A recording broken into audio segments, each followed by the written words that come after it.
It's a brand new week and a brand new day on Joy News. This is the AM show across Ghana's 16 regions on the Joy News channel, around the world on myjoyonline.com, on Facebook, on X Spaces, and on YouTube. My name is Sweetie Abochi, and it's my pleasure to introduce Samuel Kojo to you. All right. And it's going to be, we call it a bumpy ride or whatever. Yeah, no, smooth ride. It will be a smooth, but no, there will be some bumps along the way, you know what.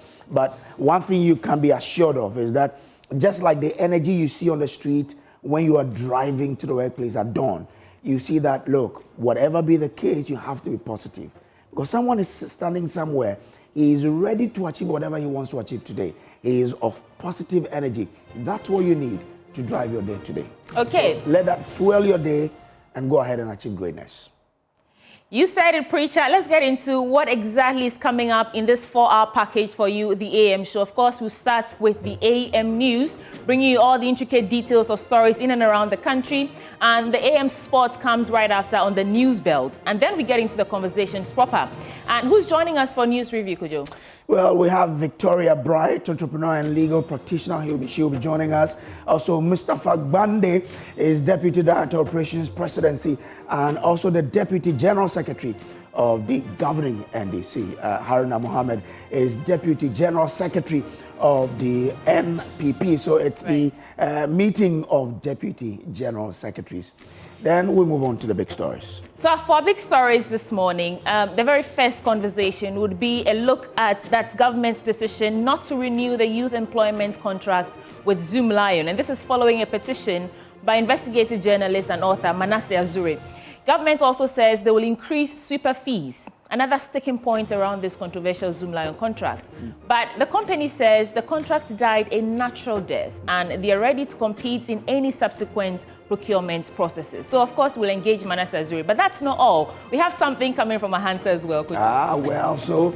We understand that we'll be having the MC of Asante as Engineer Kofi Edu in the studio to talk about what's happening there, because we understand there's been some demolition exercises. But you know what? Feel free to join us with your thought via phone and all our social media platforms, and we will share that with the rest of our viewers across the world. Folks, it's Monday. It's time for us to get right into the AM news. Please stay.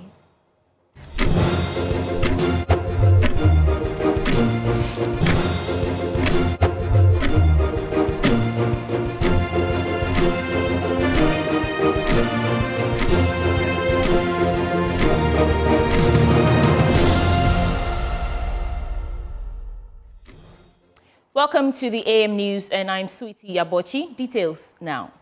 President Mahama has asked the Ministers of Energy and Finance to prepare measures to protect the current gains made in reducing petroleum prices, as escalating hostilities between Israel and Iran have started driving up crude oil prices.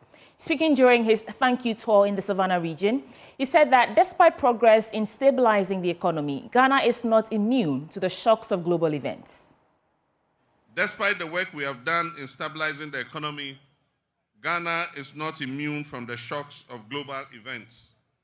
Recent events in the Middle East, which involve an exchange of missiles between Israel and Iran, have started to escalate crude oil prices dramatically. I've asked our Minister of Finance and Minister of Energy to keep a close eye on the development and model the possible impacts on our petroleum prices and prepare measures to protect the recent gains that we have made.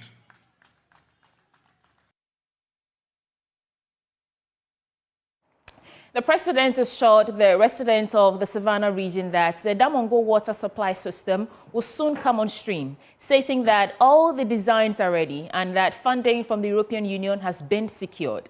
He said it will serve the 8,000 residents of Damongo as well as the surrounding communities. Your Royal Majesty, access to clean water is not a luxury. It is a basic right. The Damongo water supply system, which has been delayed for far too long, will come on stream.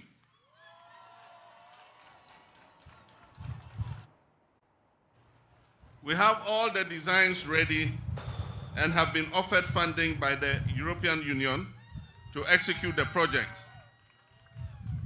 This project will draw water from the White Volta at Yape and supply it to the west to Damongo, and I'm happy to announce that it will serve the 8,000 residents of Damongo, and all communities along the water pipeline will also receive clean drinking water. Sure. Moving on, Nigerian historian and University of Texas Austin professor Toin Falle has urged African educationists and historians to preserve Africa's own understanding of slavery and the slave trade, rather than rely on narratives propagated by the West. Speaking at a public lecture on slavery, the slave trade, and their relevance to contemporary Africa, organized by the Department of History and Diplomacy at the University of Cape Coast, Professor Falle criticized African historians and academics for their continued dependence on accounts shaped by those who, he says, conquered Africans. Abigail Selunkuma has more. Not only does understanding Africa's past include reclaiming the narrative of slavery and its impacts, it also helps in discussing the continent's future. This is reflected in the address by the head of Department of History and Diplomacy at the University of Cape Coast, Dr. Martha Leba, during the public lecture. Notwithstanding ongoing combative efforts, modern slavery still persists.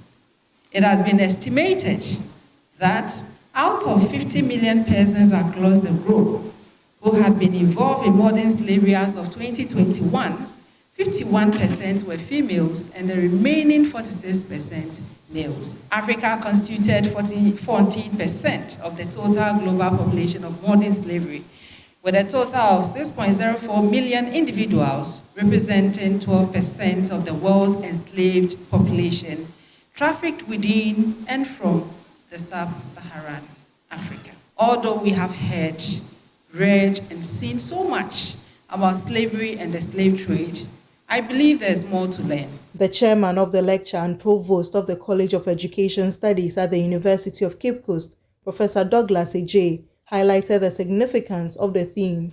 Today's lecture on the compelling theme, the memory of slavery, the slave trade, and its relevance to contemporary Africa, invites deep reflection on a chapter of history that continues to shape and present the future of our continent. As we reflect on this history, we must also consider how we can learn from it, how we can foster unity, how we can promote healing, how we can advocate for justice and equity in our communities. The guest speaker for the public lecture, Professor Toin Falle, a Nigerian historian and professor at the University of Texas, Austin, shared some recommendations on preserving the continent's narrative of slavery. I'm recommending what I call ontological insurgency. There are two big words, but don't worry. Insurgency means you fight, you resist, you combat, you create revolution. And ontology means narrative, how you tell stories. That we must create, those on the high table and those who are listening, ontological insurgencies. I want to suggest, Chair, that in Ghana, Kenya, Nigeria, we must insist mandatory training for travel guides. The wounds from slavery must be recognized, accepted, and healed, and it must be done in its original narrative. From UCC, Abigail Selunkuma reports for Joy News. Now, local divers at the Dikpe Bridge have ended their rescue mission after retrieving the bodies of all 7 students from Laura Senior High School who drowned when their boat capsized. The victims, 5 females and 2 males, had reportedly completed their routine weekend jogging before deciding to board a boat to explore. Upper West Regional Minister Charles Luwanga Posing, who visited both the accident scene and the school, has called for calm. And our Upper West Regional correspondent Rafiq Salam reports. Laura Senior High School retrieved a dead bodies.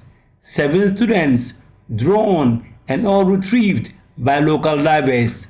Whether they are in same class from different communities or teenagers, the loss is profound. At the forecourt of the Laura Municipal Hospital's morgue, sea of mourners gathered, majority of them in uncontrollable bearded tear eyes, grieving and wailing over the loss. Some of them are demanding for answers. One of the dead is a second-year general art student of the school, Lois Kati. Lois is described by family members and teachers as brilliant, calm, and respectful. His uncle and teacher, Augustine Liabo, is yet to come to terms with what transpired and want answers from authorities. Lois Kati is my niece, and the mother passed on 5 years ago, and she has been under my care throughout the period.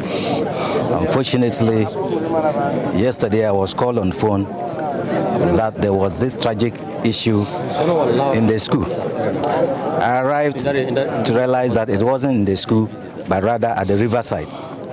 Whatever the issues are, how they got to the riverside is something that I can still not ascertain, and I need answers to these issues because the students have been sent to the school to be taught. How they got to the riverside is something that leaves much to be desired, and I think the authorities that are in charge, I will expect answers from them. Others want the identified bodies to be quickly released to them for burial. Our Petroleum Minister, Charles Wongo Pozon Esquire, has other ideas.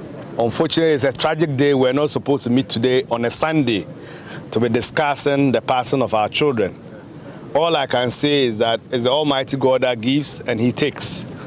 Let's have deep hearts, further plead with the families that please allow the authorities a bit of time to go through the necessary procedures, and ultimately our kids will be released for us to do a befitting funeral.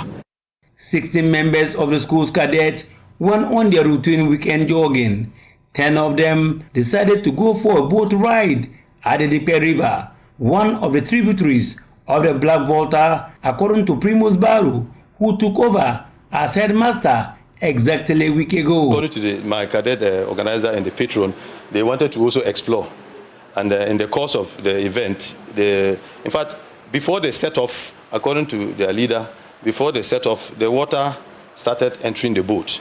Actually, they have overloaded the boat. You know, I understand those boats, they take about 6 people at a go. But 10 of them boarded, including the one who was paddling the canoe, making 11. So even from the set off, the water was, so the cadet, the leader at that time, indicated that they should stop the journey, but the one who was paddling the canoe carried on. I think by the time they got midstream, that was the time the situation overcame them. So in an attempt to turn back, the water entered and the boat capsized. Briefing members of the Upper West Security Council, led by its chairman, Charles Wongo Pozon Esquire, Primus Baru says they have duly informed all parents of the victims identified. Lawyer Charles Wongo Esquire described the incident as unfortunate, pledging that they will put in measures to prevent future disasters. It's unfortunate that we've lost vibrant, young and upcoming persons. And from your report, we've lost 5 young girls and 2 young men.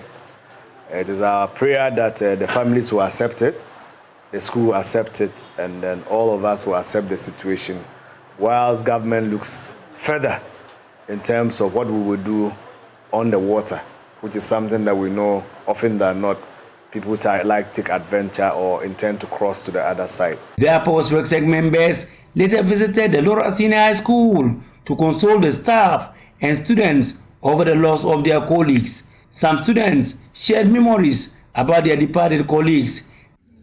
Some of them, they are my friends.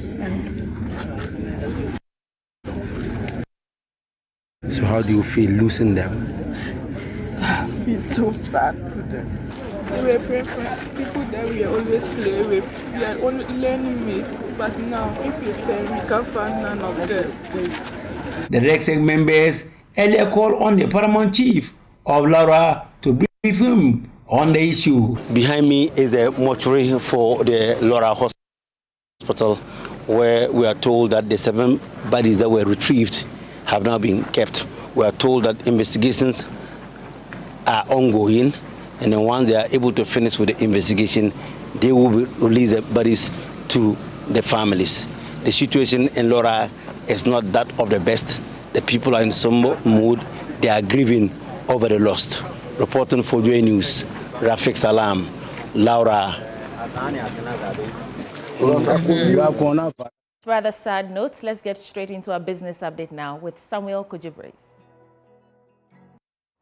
Let's do business now. Now, the Chamber of Petroleum Consumers has urged the government to urgently restock more crude oil in light of the escalating tensions between the U.S. and Israel.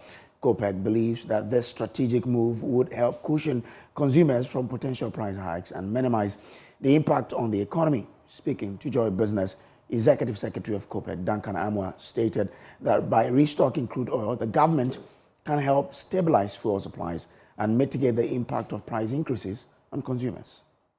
It will bring me back to conversations we've had severally on your network, the need to store products. Geopolitical factors are quite uncertain. Ghana has not much say what happens or prevails internationally. And so if you have a situation where things just happen very fast and it would affect prices and it would affect your pump prices locally and it would affect your economy, your only safeguard measure or mitigating measure is to ensure that you have enough refining capacity. You are probably storing or buying crude for the refineries. You are also empowering an institution like BOST to buy products and store, because if you don't have any strategic stock and you simply continue to be a price taker, as we have been over the period, whatever happens internationally or geopolitically, you would simply pay for it down here. And I don't think that we should wait any longer. The time to store should be now. The time to also boost our refining capacity. We should contemplate those things. If government would need to find some additional investment to be able to bring these institutions to their optimal levels. Well, away from that, the African Development Bank says it has identified some key areas of government's 24-hour economic policy to drive its implementation. Speaking at a press conference, Vice President of the bank in charge of infrastructure and industries, Solomon Quaino, said the bank is planning to release some funds to support the full realization of the policy. The second is supporting a visionary 24-hour economy initiative. The 24-hour economy initiative looks promising and has tremendous potential to transform Ghana's economy. This is a highly visionary concept that has captured our attention and also our enthusiasm. We conducted a series of intensive working sessions with Mr. Guzitano, the 24-hour Economy Secretariat, the Ghana Infrastructure Investment Fund, and several other partners, and have identified concrete areas where the bank can provide meaningful support to drive implementation. And that's it for the business on the AM News. And actually, that's it for the news as well. Up next is sports. You know what? Asante Kotoko, there's something magical over the weekend. Mufta Nabila brings you update of all of that, plus other news from the world of sports.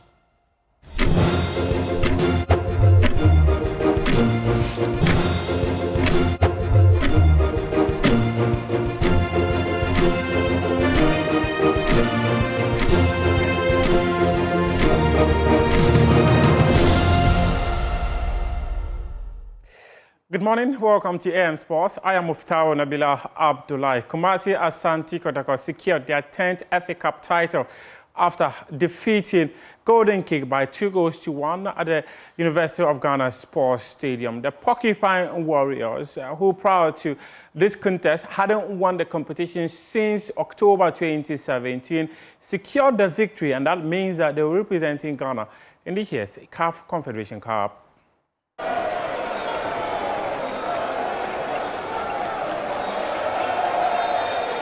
Referee whistles, and Amwa swings it to the far post. Ablo has the ball and does the opening goal for Asante Kotoko. Ablo headed it onto the head of Kwame Opoku, and the Porcupines are in the lead at the University of Ghana Sports Stadium 2025 MTN FA Cup Finals, and the Reds are on top. And just look at that. lifted into the box and that return ball. And, you know, the protest already, but I believe that was just as clean as a whistle. And just look at that. He was onside.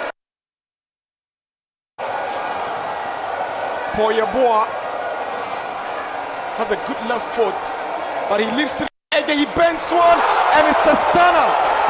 Glorious goal by Bless Ege. Absolutely magnificent. What a strike from Ege. He scored in the semi-finals against Atram Divisa, and he's level for the wall. No chance at all for Kamara. Just look at that.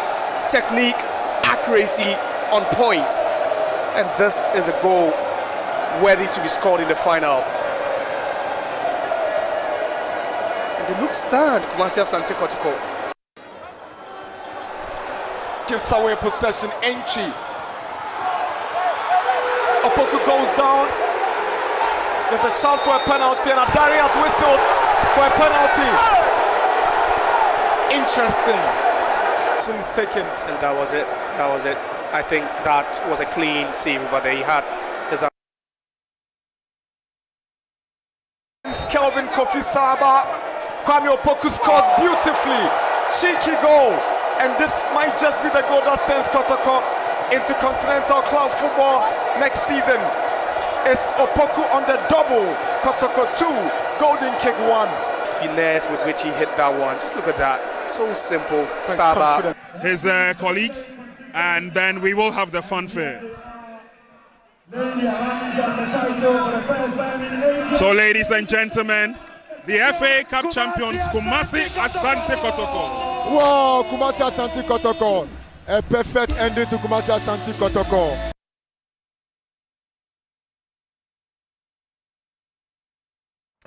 We move on to bring you other stories, and we are going to the Accra International Conference Center, where Thomas Partey was adjudged the Ghana Footballer of the Year. Thomas Partey, this is the third time he's winning this award, and he says that he's excited to be honored once again. So our Footballer of the Year 2025 is Thomas Partey. Ladies and gentlemen, I present to you the man who has now scored a hat-trick of Footballer of the Year awards here at the Ghana Football Awards. Thomas Partey.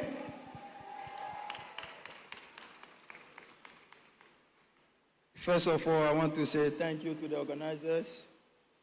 It's been 3 times on a row. I appreciate that. And also to everyone who voted for me. I know it's not easy. I have a lot of mates who deserve it. I'm not the only one, but as you know, I have the support of my family. And I take this as much importance as any award I will take in my career. And I really appreciate it, and I love it. Thank you. Thank you. Congratulations one more time, ladies and gentlemen. We walk you through other awards of the night, and Kwesi Appiah, he was adjudged the Coach of the Year. Razak Simpson also won Home-Based Player of the Year award. We take you through these awards, and then the Female Footballer of the Year went to Mary Beko of Please Ladies. Please Ladies, they won the Women's Team of the Year. So, as I mentioned, Kwesi Appiah was adjudged Men's Team Coach of the Year after guiding Sudan to qualify to the African Cup of Nations, a one-ton Sudan, and also guiding them to be second place on their group in the ongoing FIFA World Cup qualifiers. Let's move on to other awards. And Abu Qasim, he won the Women's Coach of the Year award on Saturday night, and his contribution to the game of football has been quite immense. He led Please Ladies to win the Women's Premier League, ending the duopoly of Hazaka's Ladies and Ampim Dakwa Ladies. So he's adjudged the Women's Coach of the Year. Women's Player of the Year went to Doris Buidia. She's a former player of Hazaka's Ladies, a player within the national team, the Black Queens, and she was adjudged the Women's Footballer of the Year. And also, Please Ladies, as I mentioned, they were adjudged the Women's Team of the Year by the Ghana Football Awards panel, and the general public that voted And Bibiani Gold Stars, champions of the Ghana Premier League, they won the Men's Team of the Year for winning the Ghana Premier League with 63 points. And guess what? At their home grounds, they conceded just 4 goals in the entire season and scored as many as 21 goals. What a season that they have had. So these were some of their teams that won prizes at the Ghana Football Awards that took place on Saturday at the Accra International Conference Center.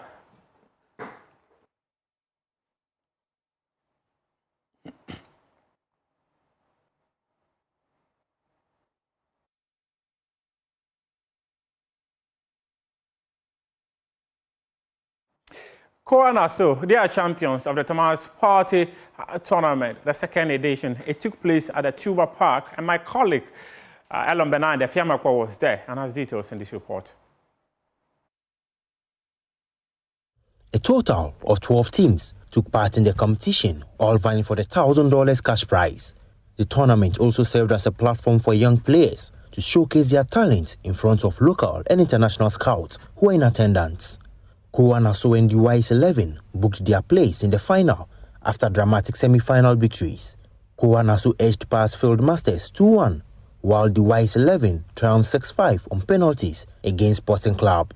After defeating defending champion Sporting Club 3-1 in the final, head coach for Naso was excited with his team's performance. It's very excited. In fact, I don't even know what to just say because my boys make me proud.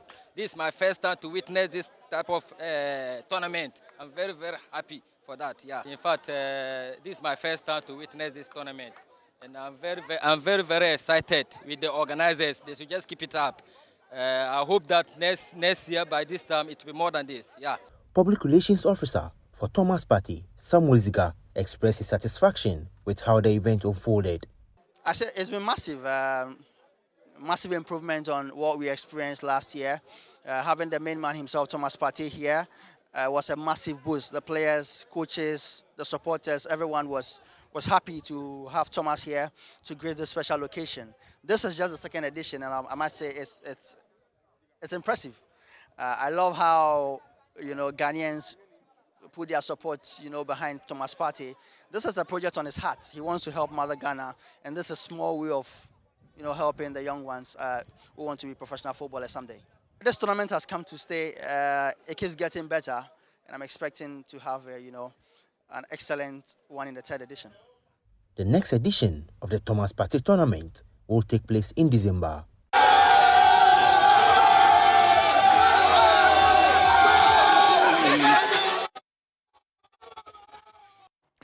To some boxing now, at the Bukom Boxing Arena, American boxer Tabiti, he met Ghanaian boxer Jacob Dixon and knocked him down 3 times before winning the contest, which was described as the Battle of the Beast.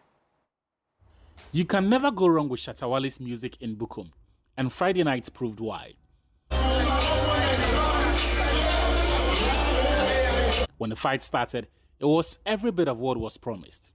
Ahmed Abdullah upset the odds to secure a unanimous win over Haruna Mohammed to win the National Cruiserweight title.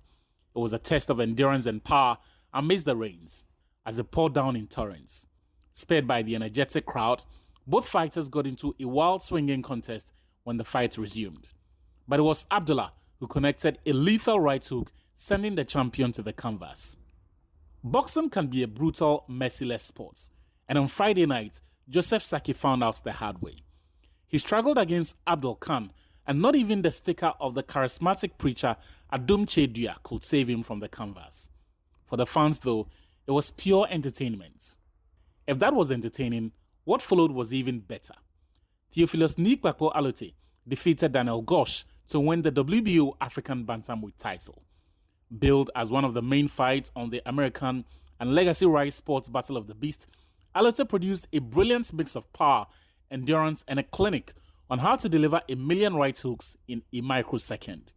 In the end, the 3 judges scored it 117-111, 118-110, and 118-110, all in favor of Alote, who won bronze at the Accra 2023 African Games. Then came the main fight on the schedule. Ghana's Jacob Dixon lost the WBC African Bridgerweight title to America's Andrew Tabiti. Dixon's woes began in the first round when an uppercut sent him to the canvas.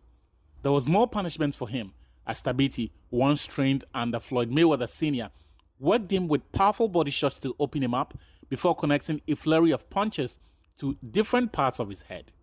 He finished the job when he recorded another knockdown just 1 minute and 34 seconds into the fourth round. Friday night also brought redemption for Abu Kamoko, the son of the legendary Brahma Kamoko, who secured a unanimous victory over Joseph Akon.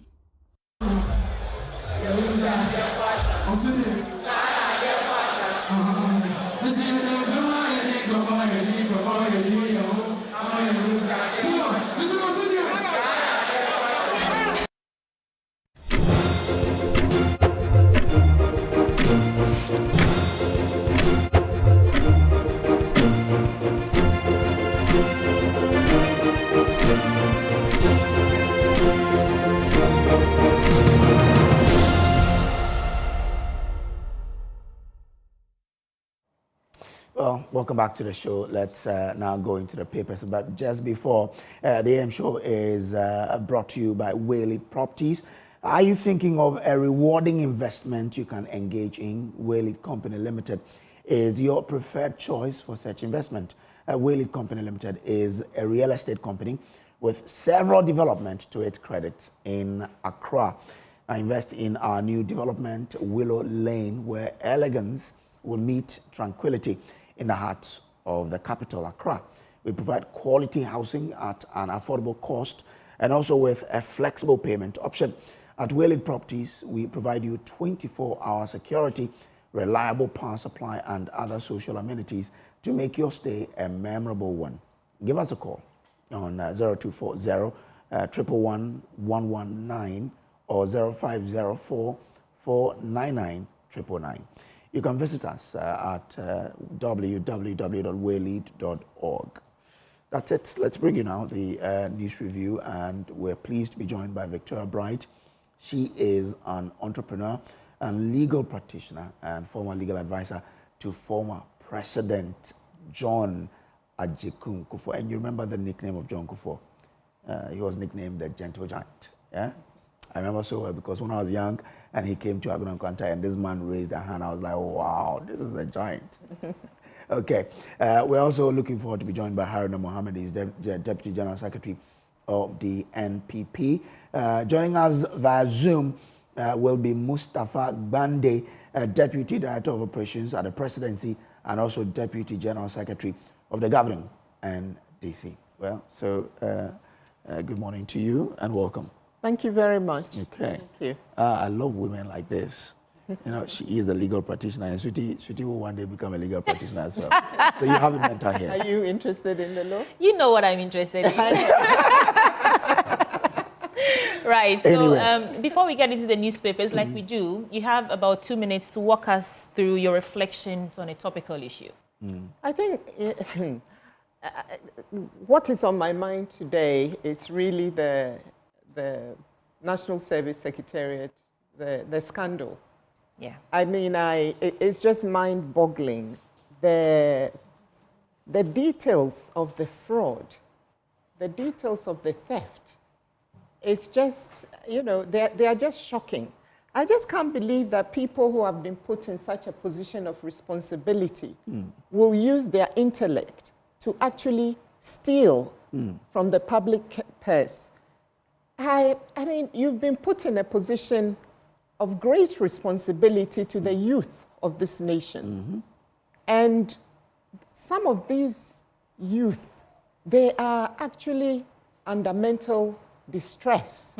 You know, they've completed school, they can't find jobs, and youth unemployment is one of the most serious problems we have in this country, and successive governments have been trying to tackle it. So you've been put in this position, and then you decide that instead of focusing on the job at hand, you're going to use your whatever intellect God has blessed you with to basically steal from the public purse, steal from these poor young people. I don't know who did what, and I guess when the court when the court case is done, we will eventually find out who did what. But I say to those who are culpable, that shame on you. I just want to say to them that shame on you. Because what example are you trying to set for young people in this country, for the youth? I mean, you see, these are the people who give politicians a bad name. Did you actually just go into politics to go and have a position to steal? Because that's what it looks like. That is what it looks like. So shame on you. Shame on them. And one more question. I want to ask them, where is your sense of self-respect? Where is it? Where is it? Seriously, they must never, whoever is found to be culpable, obviously everybody is presumed innocent until proven guilty. Sure. But once you have faced trial in a court of competent jurisdiction and you are found to be culpable, you must never be allowed to hold any public office in this country again. Shame on you. Thank you so much. Oh, some thoughts there on this NSS issue, and I'm sure the court process will reveal a lot of things that we are yet to know. So it's just very sad. We await that particular trial. Anyway, the Deputy General Secretary of the NPP, Haruna Mohammed, has joined us. Haruna, good morning. Good morning. Trust you good? Oh, I'm fine. Okay, like we do, we'll give you 2 minutes to tell us what's on your heart. Victoria has given us what has been troubling her over the weekend and now. So what is it that you want to talk about? What is on my heart is that there has been media prosecution and abandonment of prosecution in the law court, which is very worrying. Lawyers who have been trained to go to court to ascertain and make sure that persons who have been able to run foul of the law have decided to be prosecuting people in the media cycles through press conferences. It's very worrying. This is not a democracy that we have set for ourselves. If anybody is found culpable of the law, go to the court. And the kind of arrest that has been made, this is not the kind of country that we handed over to our brothers in the NDC. But they should not think that they will cow us to go back and stop talking. We won't, because even 100 years, they will leave power, and another party will surely come. Do I get a sense that you think the NDC are oppressing your... Yes. Suppressing your voice? Yes. But, you know, many Ghanaians will disagree with you. But in the quest to be an active opposition, you've actually been very vocal on every step that the government takes. Yes, that's why I'm also a Ghanaian. So if many Ghanaians, if I'm a single Ghanaian, and I have the right to speech, I have the right to complain. But Haruna, if the Deputy AG is giving updates on cases, does that mean media prosecution? Are they because he constantly used the word alleged. Kojo, did we bring him to come and be giving us alleged case? He should go to court. That is why he's paid. He should stop, put the evidence together, go to court and prosecute them. Don't come and then all the time. How many media? The government, this administration came on the back of transparency, accountability, jobs. It falls into their category of transparency and accountability to lead the public on in terms of what they're doing. So we see that they're not just sitting down. He's not doing anything. You have evidence. You've gathered the information. You have dossier on persons. Go to court. He has always come to the media to report. Yes, we know that the media is a vehicle that is used to transcend information to the Ghanaian citizens. But he should go to court. Okay. What are the updates? He should give us update per court cases. If this government is interested in ensuring that they bring people to justice, somebody has been prosecuted in a competent court of jurisdiction. The person is living abroad. You have decided to come and remove people from the court, discontinue court cases. Somebody has been prosecuted already, found culpable of the law. You are not interested to get the person to face the law in the country. Okay. You are there now going about reading and then telling us that this is the cases that go and prosecute them. That is what we want. That makes your 2 minutes. And let us get into the newspaper. I want to start now with mine, which is the Daily Graphic. On the front page, State Media Eye Financial Relief. Minister appeals to Parliament for tax exemptions. and junior graphic essay workshops take off. I used to love participating in those essays. Junior graphic, yeah. And Zoomlion clarifies status of YEA contract. Remember that contract about over decades, and that petition from Manasseh Azure petitioning the president. In fact, the president has responded that the contract will not be renewed. I don't know. We'll get into that and see exactly what the point they're trying to make. Professor Ama proposes 5 elements to tackle galamsey.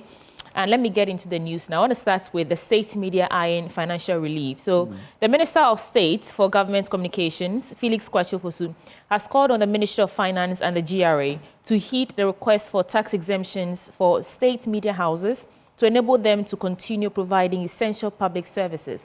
When you go on, he talks about how GBC owes about a little over 18 million, and out of that, about 15 million and a little over is owed to ECG, and about 5 million owed to NETCO.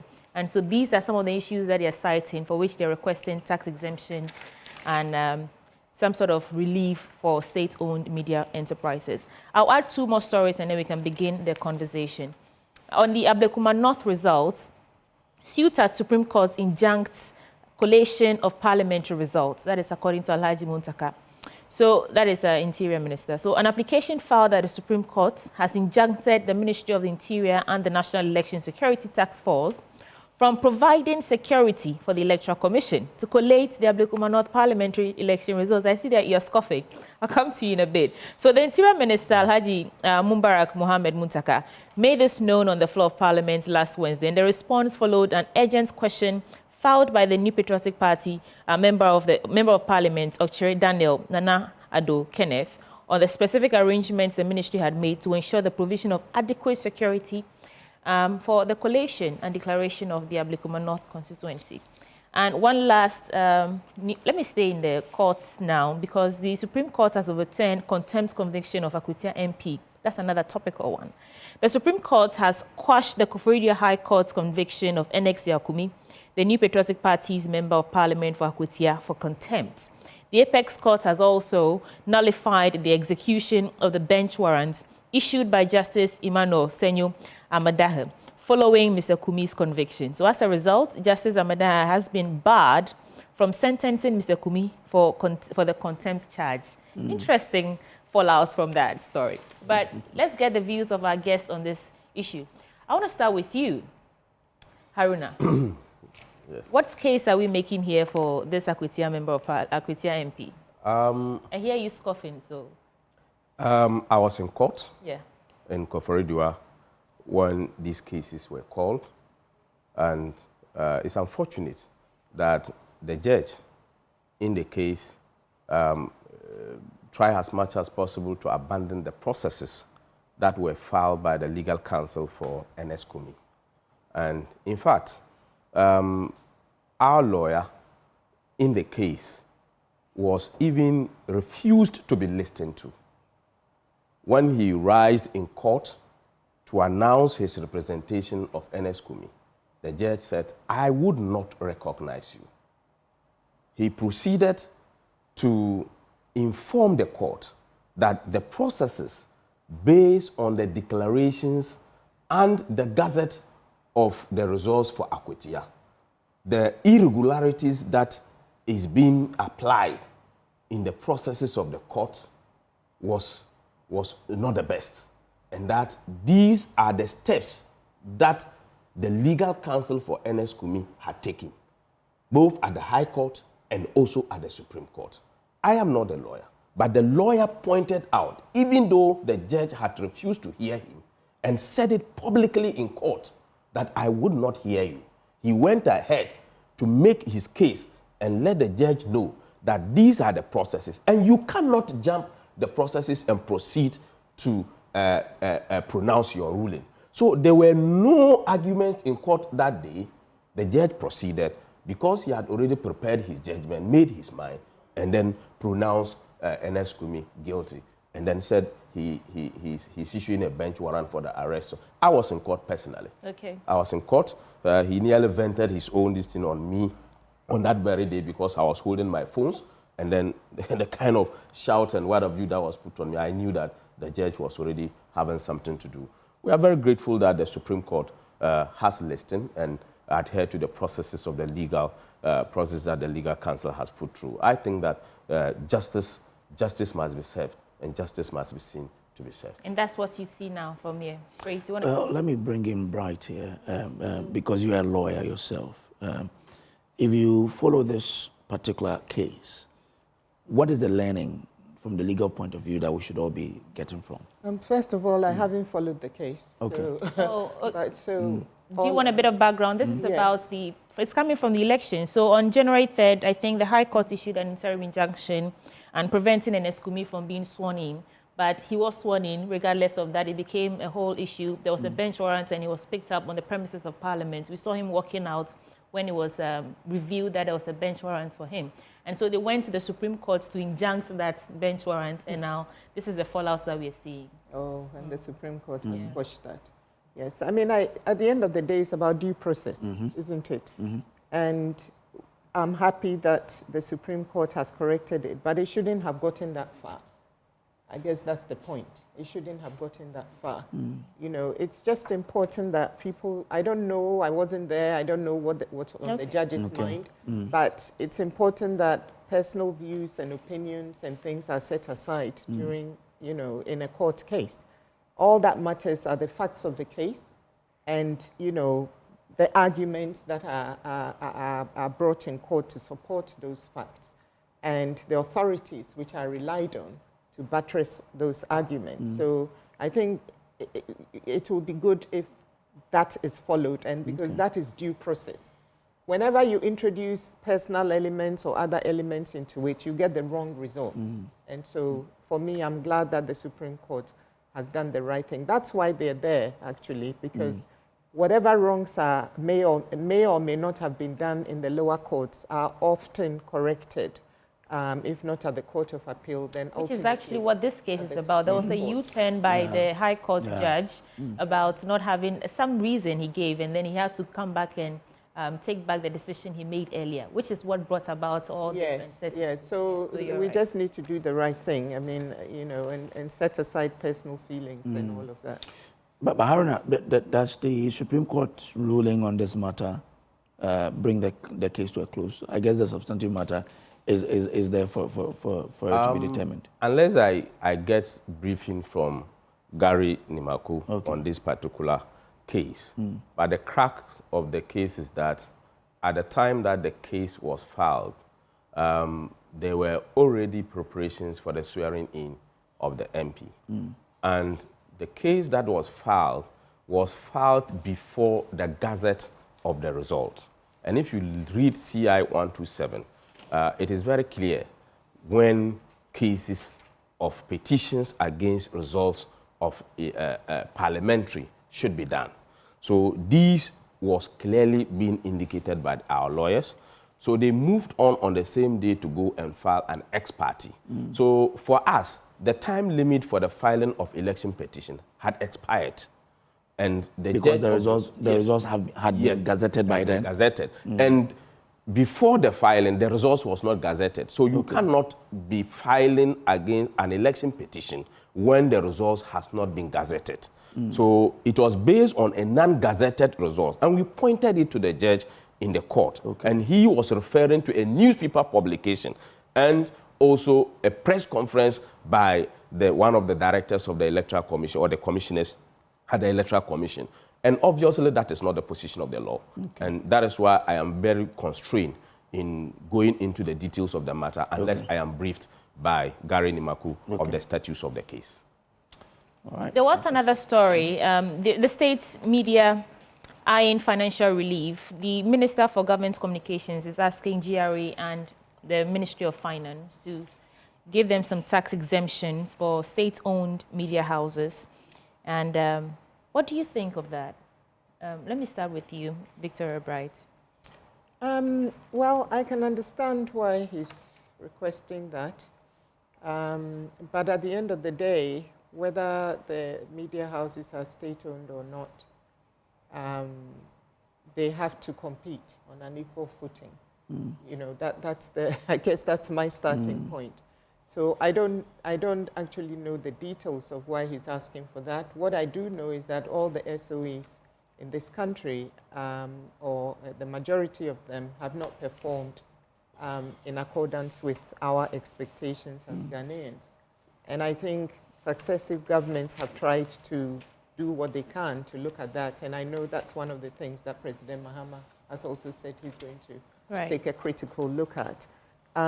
If this will help them to get back on their feet and compete with the likes of Joy FM and you know, Metro TV and other stations, then why not? But I don't know whether what he's proposing is a finite help for them, or whether it's a continuing thing that he's proposing to them. And it's about resources, isn't it? Yeah. I mean, the privately owned institutions have more resources.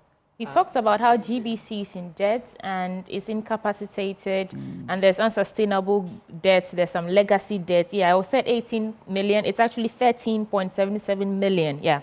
So GBC owes that much, and so he's asking for some relief so they can also be well equipped to compete with the rest of us. Well, I think that's in order. That's in order because if they are crippled with debt, then they can't move. And it's important that we do have a state-owned media house. All over the world, people have them. I mean, you know, you have BBC in the UK, and when you look at other countries, they also have state media houses. But it shouldn't stop there. We need to look at why they got to where they are.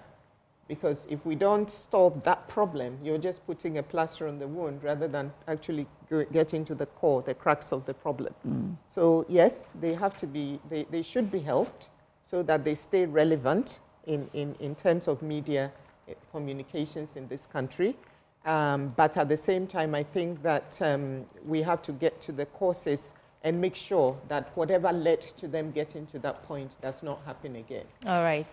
I can't find this story. But again, shouldn't this serve as an avenue for us to look into how the whole entity has been managed over the years? Because yearly there are budgets that are given. So why are they still owing?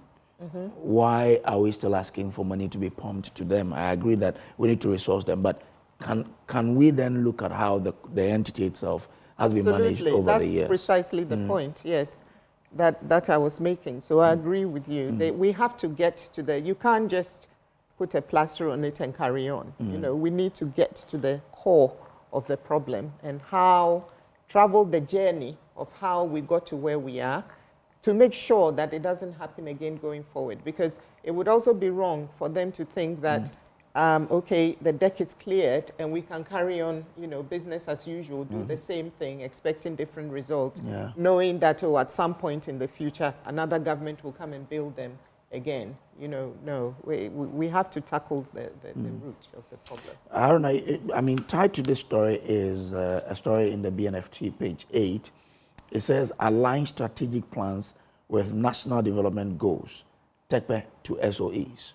And the story is that the President's advisor on the economy, Seth TECPE, has urged state institutions, especially state-owned enterprises, and their adjoining ministries to align their strategic plans with the objectives of the National Development Plan.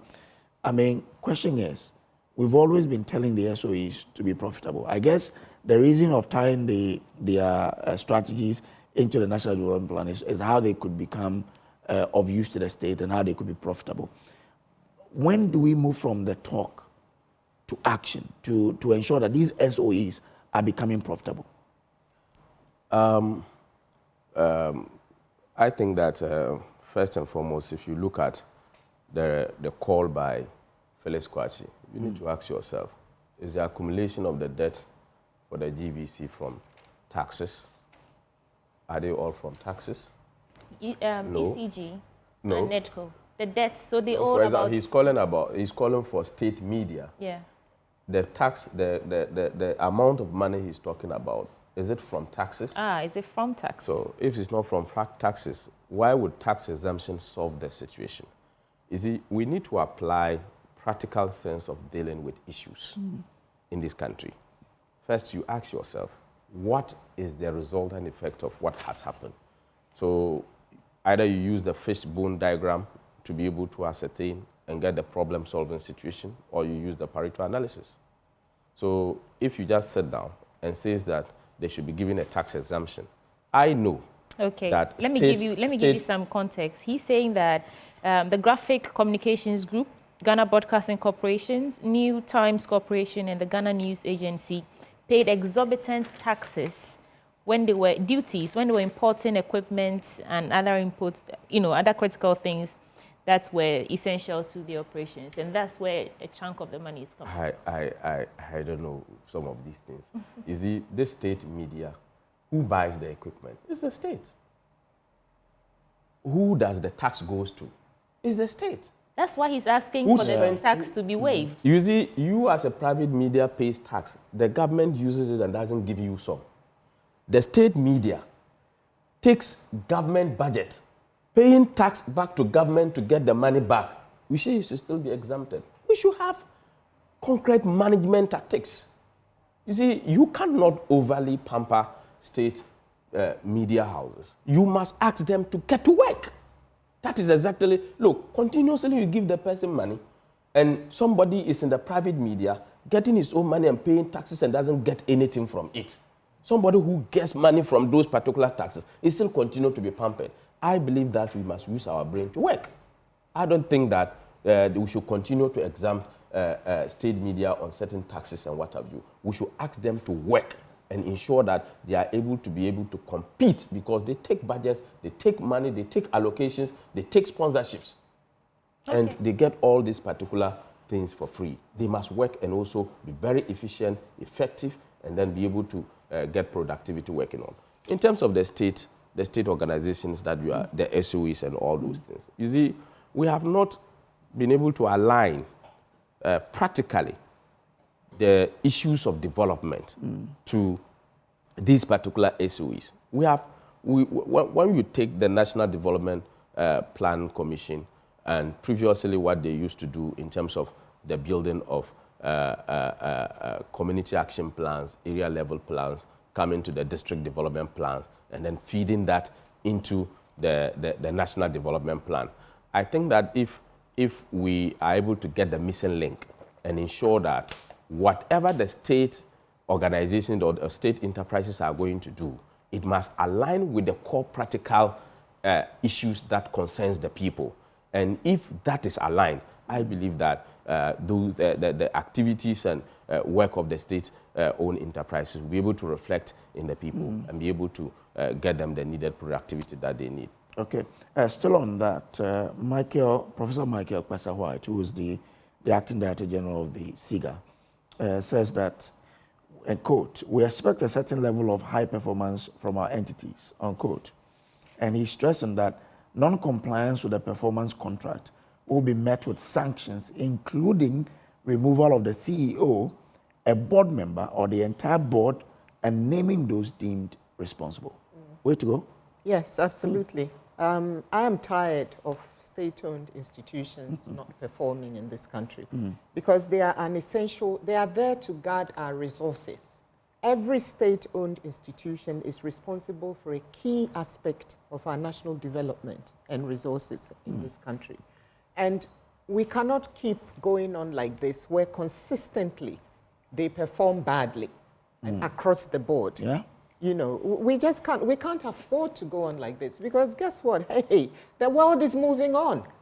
And we cannot, I mean, standing still is actually, it actually equates to regressing.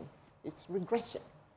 And we keep doing this thing over and over and over and over again, and yet we expect the country to move forward somehow, miraculously. So I'm very happy with this. I'm very, very happy with both what the Acting Director General is saying and what Mr. Setekpe is saying.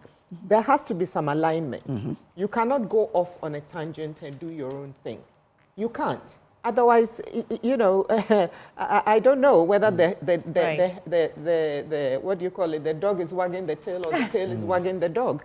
You know, so we just have to do things properly now, and we have to take it seriously. It's not, you know, sometimes some of the people who are put, frankly, who are put in charge of these things have absolutely no business being in charge of those things. Some of them are just not qualified. They don't know what they are doing. Let's be real. You have some very good CEOs, and some very bad ones, and then some very mediocre ones, you know, and the bad ones and the mediocre ones consistently let us down. So sometimes some of these things also need to be looked at. But yes, I agree with Mr. Pesa White as well. Sack them if they are no good. Okay. But must they stand alone? Because we know that these SOEs, the same government benefit from their services. So sometimes we hear of they not paying for the services rendered. We know of ECG. Or interference. Government will use power and would accumulate a lot of debt. Yes. Must we not tie the performance of these SOEs to the government itself, so that government cannot be seen to be isolating itself from the poor performance of the SOEs? Yeah, there has to be clear KPIs, just as we have in the private sector.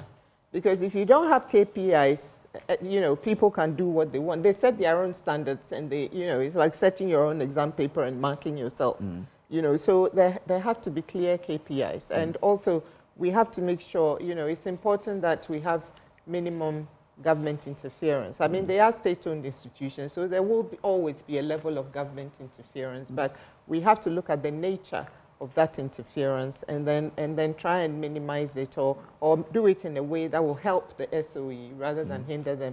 ECG's case is it's a whole PhD in itself, you know, of corruption. Yes, it's a whole thesis of corruption. So I don't even know where the containers are still. Those 2,000 whatever. They found all of them have been found. Fantastic. Congratulations. In fact, more than the numbers reported to have been missing. Oh, there were more. Oh, wow. I think with regards to the ECG containers, there were some misinformation or disinformation around the whole thing, because the numbers kept changing along the line. The first time we heard about it was a different number. The second time was a different number. Then the committee went into it, brought us a different number. Right. The committee, I think there was another committee to look into that particular work. They go and say, oh, no, we found the containers. And the number is exactly so. But at the crux of it, there has been serious collusion and corruption. Yes. So as we said, another topic for another day. Yeah, exactly. I think we'll all agree that that's a whole thesis in itself. You know, Haruna, I know you want to say something before we go to one last. People were much interested in trying to own the containers. So they decided to create that propaganda around it. But you think it was propaganda? No, but they are found. Is anybody prosecuted? Have we been given explanation? That's a question we need to why answer. it went there and why did those people pick it? Look, they must be answering these questions to us. Why the misinformation? Why the underreporting and all that? We should be able to know. Clearly, we should be able to have some briefings on that. And if you talk about... But Haruna, like, to be frank, some containers were found at certain places. So it tells you that there were some movement. There were even foreign nationals. There? Yeah. So how did it move there? Let's get it. Let's track it. Corruption. And let's get it. Because if this was not blown, and if searches were not done, this would have become properties of individuals. So we must be able to get to the bottom of the matter. And I'm very happy that Madam has mentioned about this ECG old matter. You know, you and I, everybody, we pay electricity bills. Government comes out to tell you that the cabinet has granted an exemption to some critical institutions. Government at this point should not be granting exemption. Government should be taking responsibility.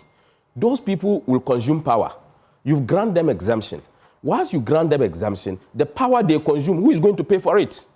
They will shift the incidence of the consumption to us. As citizens, government is not indicative in that exemption of how they are going to pay for it. But the people will continue to consume power. So how are we going to? The payment of all the consumption that they have done will be shifted to us as consumers. And I don't think that... But Haruna, in the dying embers of your government, you were seeking to give exemptions to some, how many is it? A number of companies.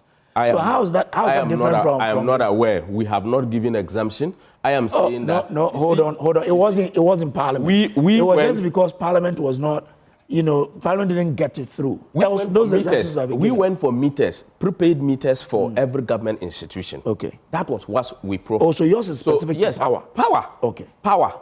They should go, what I am saying, you know, I have the letter here, Cabinet granting electricity bill exemption. I'm very, very curious on this particular matter. Oh. If you are yes. Oh, no, they listed, they said, for example, schools. No, are they going even in the schools, they gave specific places where these exemptions That is even the West. Go to the hospital. They've granted the blood bank an exemption. The blood bank is in the whole building. Let's say this is the building. Yes. So the whole building is wired, and the blood bank doesn't have its own meter.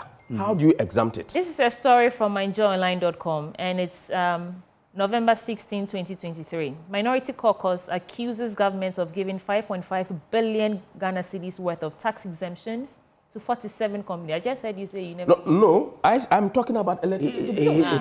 I am talking about electricity bill because I am concerned. There's theft in power. There's so many things going around there. The government institutions who don't pay are the cause of the high electricity bills.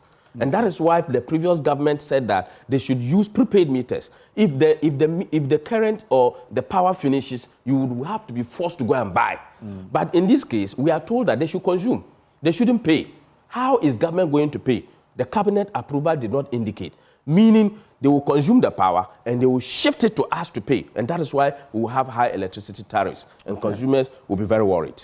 Suti, just before you move on, you have a question for him? No, I have a story, another story. Okay. That contests what you're saying. No, you know, because I remember there was an argument about this. You know, I just want to get the details. Oh, don't worry. And this is saying that my new policies will help eliminate VAT on electricity. But although I've not got to the actual detail here, let me just read this. Yes, the NPP government, specifically under Akufo-Addo administration, implemented a tax exemption for electricity consumption. I want to get to the actual story, and then I'll come back to it. No, the taxes, the exemption we did for electricity was during the COVID time. We did exemptions. So don't say that you never... For Ghanaians, not state enterprises. Okay. For Ghanaians. Who are the ones operating the state enterprises? I just want you not to make a blanket statement like that. That you never gave the district assemblies, what we did, we gave to the people of Ghana. We gave to the poor. We gave 100% to those who were consuming below a certain threshold. We gave 50% to certain families who were consuming to a certain threshold. We gave to the people of Ghana.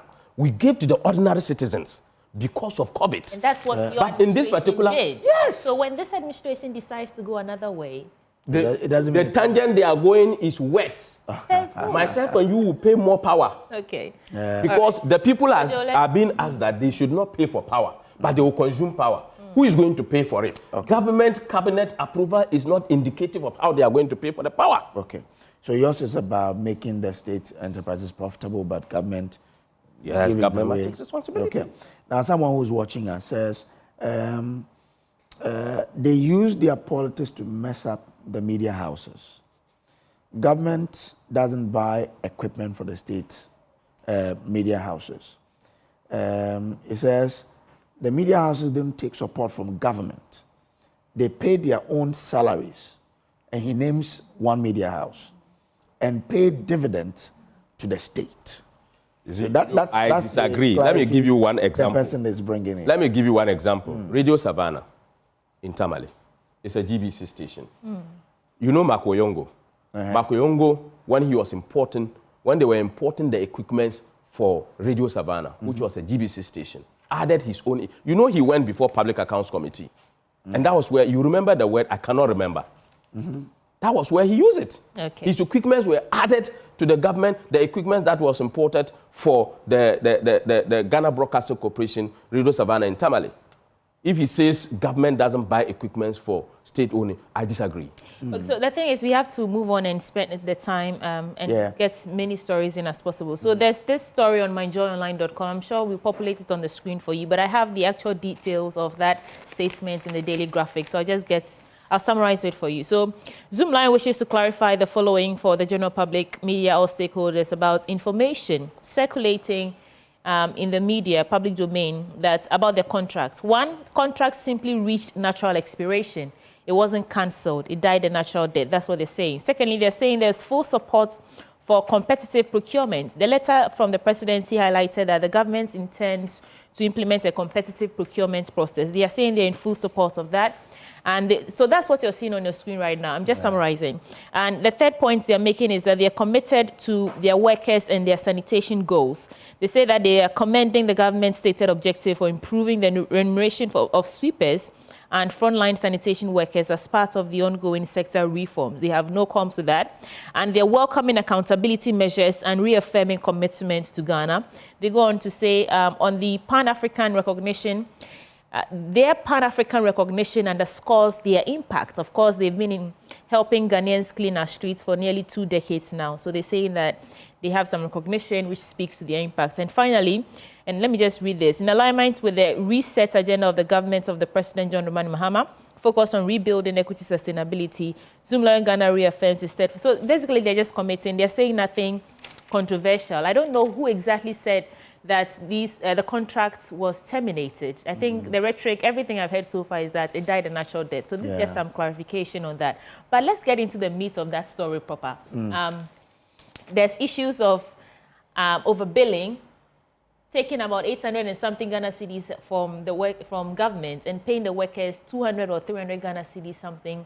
There are issues about value for money and so on and so forth. Actually, we'll engage Manasseh Azure later on the show, so you want to stay with us for more details on that. But Victoria, if you listen to Manasseh, he says Zoomlion bills the state for 45,000 people. But when they last did a head count under the actual government, they only got 38,000 people. So why have we watched on for this? Why do you think we've watched on for this to continue? Well, 45,000 and 38,000, that's like 7,000 more difference, right? If my mathematics is right. You know, I guess I have to start off from the place of a monopoly. Because Zoomlion has, enjoyed a monopoly in this country on waste management for a very long time. Yeah, close to 20 years. Yes, and sometimes monopoly brings complacency. And when complacency occurs, people do all sorts of things and get away with it some of the time. Now, why should there be, if it is the case that 45,000, people were being paid for by government to Zoomlion, that's the bill they were billing us, all of us, effectively. And yet the actual numbers were around 38,000. Yes. Then clearly the same ghost name scenario over and over again. I mean, what is it with us? I mean, why can't we just do the right thing? So I don't know what the actual facts of this are, but I do know that the Fourth Estate is a very reputable organization, and I have to commend them for the work they've been doing. This is actually Manasseh Azure, exactly, not Manasseh himself. Okay, he started doing that when he was at Joy News. Ah, okay. Yeah. So congratulations, Manasseh, on all these things that you're doing. I think it's a yeoman's job, and thank God someone is doing it, But yeah, if that is the case, if that's proving to be the case, then clearly, I mean, we have no business keeping a company that is siphoning money from the state. I'm not saying that's what they're doing, because no court has pronounced them guilty. Exactly, yes. But I'm saying that if that is the case, then I don't see, why we should renew. And I actually commend the president for terminating it, if that is the case. Okay, so the word is not terminated. It died not renewing it, letting it die a natural death, and not renewing it, and then saying, okay, I'm going for regional competitive bids. I think that's what he said, to break the whole thing down, and everyone is allowed to bid. I don't think they've been prevented from bidding, so they can also put in their bid like everyone else, and then we'll take it from there. But honestly, if it is the case that what Manasseh is saying, if that's proven to be the case, then they shouldn't bid. Okay.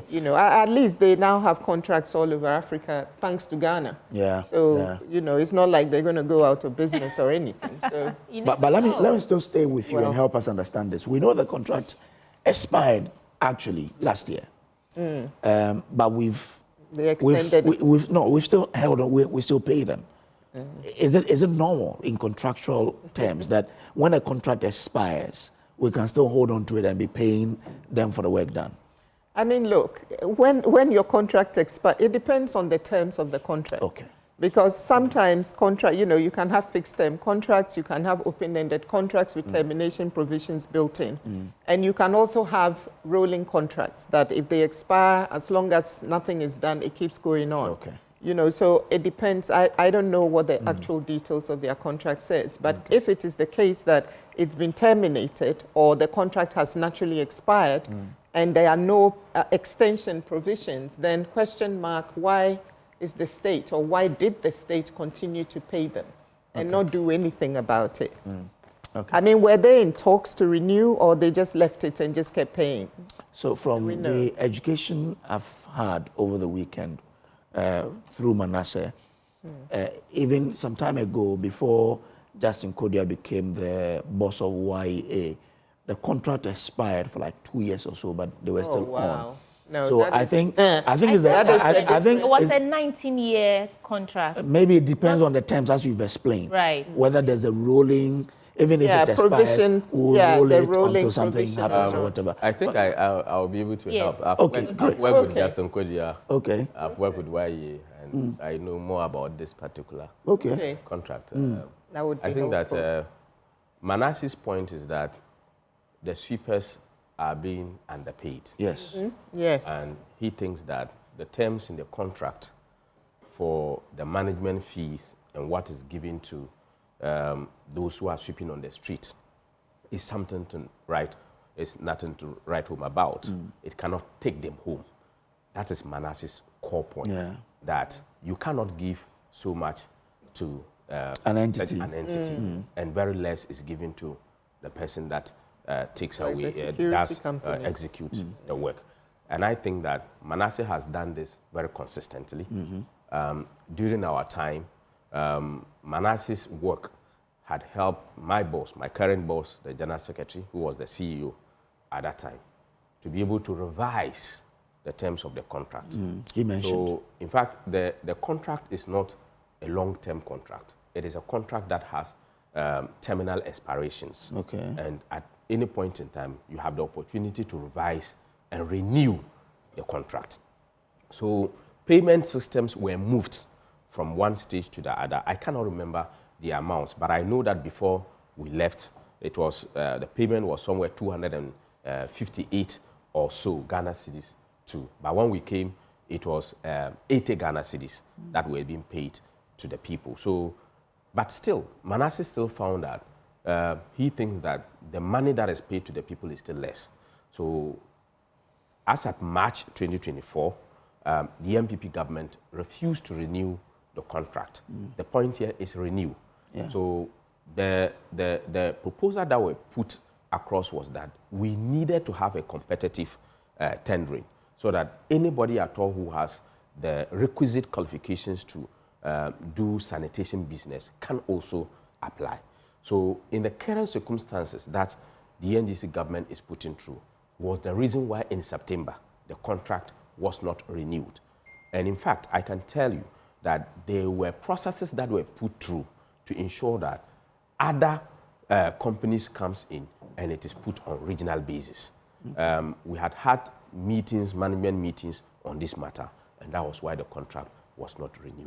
So indeed, the contract got expired in March, and then it was given an extension because of concerns. You know, there were reports in the media cycles about sanitation issues that could cause cholera and other issues. So an extension was given to the contract, but the government refused to renew it further and insisted that something must be done with regards to the management contract and the fees that are being paid. And if you check what he was taking, it was in the terms of the contract. I mean, and I think I just want to move your submission forward because you've spoken on the sweepers' fees. Yes. But there's also the issue of the overbilling, where there's discrepancies between the number of people they're charging for and the actual number of people who we continue to do audit. We continue to do audit on several instances. And I cannot speak directly to the figures. if there are ghost names, that in one, fact, Manasseh mentions that audit was done by Justin Kodria. Yes. He found that. We did. When they did so he realized when they did the audit. We did. So what did they do about it? We did. Exactly. We did audit. So on those particular matters, I'm unable to speak to them because, you know, these are terms of contract. And whilst there are names and that are not found on the ground, I think that management were taking decisions on some of them, either to get them replaced or what resulted in them not being counted. So there were reasons that were given by regional directors and district directors as to why some of them could not turn out. Okay. But indeed, there were variances. Because I was a regional director, there were variances. And if I can remember, the number that I used to have was 1,141. But the difference that you're talking about is in the tens of thousands. Yes. So, and after the audit, I could see that the data that was brought back to me, I was not seeing the required numbers as it is, as at the time that I did the data collation and the employment processes that were done. So there were discrepancies, and I think that management were dealing with that. And some of us were not happy at that time with regards to the discrepancies, because these are families who were dependent on this very meager amount that Manasseh has been fighting for, but they were terminally being put off because they were not part of the head count. So it is for us to interrogate it and do a proper audit of the systems. And But Victoria, must we, because I remember when I was young, the assemblies had these people employed by them. Call them tangas. I remember a man that used to live by a house. He was part of those who were sweeping the streets. Yes. Must we have a company managing these people when the assemblies can really employ people and pay them the same monies that were given to it's someone? not only the YEA work that Zoomlion does. Yes, we understand. Yes. Literally. Yes. Yes, but I mean, I think it should be broken down. That's my starting point. Because clearly, I mean, I'm concerned about the fact that an audit was done and there were these discrepancies and nobody seems... I want to know what was done about it. Because if something was done about it, then by now, it should have been resolved. You know, if it hasn't been resolved, then why has it not been resolved? Why must we consistently have these situations? And why must we consistently just talk about them and forget about them? So what was done about it? That's what I want to know. And also, how can you pay someone 250? Is that their monthly? Is that per month? Yeah, that was. I mean, how can anybody live on that? So they are just turning up to work because they can't just get up and stay at home. I mean, it's just cruelty. Yeah. It's cruelty. I mean, you know, come on. I mean, it's just inhumane to pay somebody. And you said it was even 80 cedis before. Yes. I mean, how can you... I mean, oh, God. Honestly. Well, where is our fellow feeling? I think and Zoomlion is not a poor company. So why are you mistreating Ghanaians? It's equivalent to mistreating of our people. And stop it. These are people who have children, who have families to take care of. So how can you look at somebody, a grown woman and a grown man, with a wife or a husband and children who are in school, etc., and pay them 258 cedis. And that's when you are what being paid 800 cedis or whatever. I mean, stop it. Stop abusing our people. It's too much. Let's treat each other properly and with some respect and decorum, please. But I think that we shouldn't leave government out of this because they're only executing a contract. But how much was government paying them? Exactly, 200 and something cedis. That's what we need to correct. Government was paying the 200 cedis. No, they was paying 800 and something. Yes. Yeah, no, but in the contract, the contract, that 200 and something is supposed to go to the sweepers. That's why Manasseh says the contract is not good. So the contract, so government knew how much was given to it. Well, you were there. Then I'm very happy. We are hanging Zoomlion. It is the contract, not Zoomlion. Yes, that's it is the contract. No, hang on, not Zoomlion. hang on. It is both. Exactly. Because all of them, if government is saying that I'm giving you, how much is government paying? 800 or something? Yes. And you are giving 258. And first of all, there's something very wrong there. Yeah. And you're allowing it to stay there as 250. And government is also looking at the 258 and saying, oh, it's okay, pay them 258. I mean, what are we doing here in this country? So both parties have not been fair. Yes, both. That's Haruna, what I want to say. If you look at So I'm this, glad that it's coming to an end, Right. because you cannot, it's just mistreatment. Stop it. yes or no, and then we move on to another. But important can story. I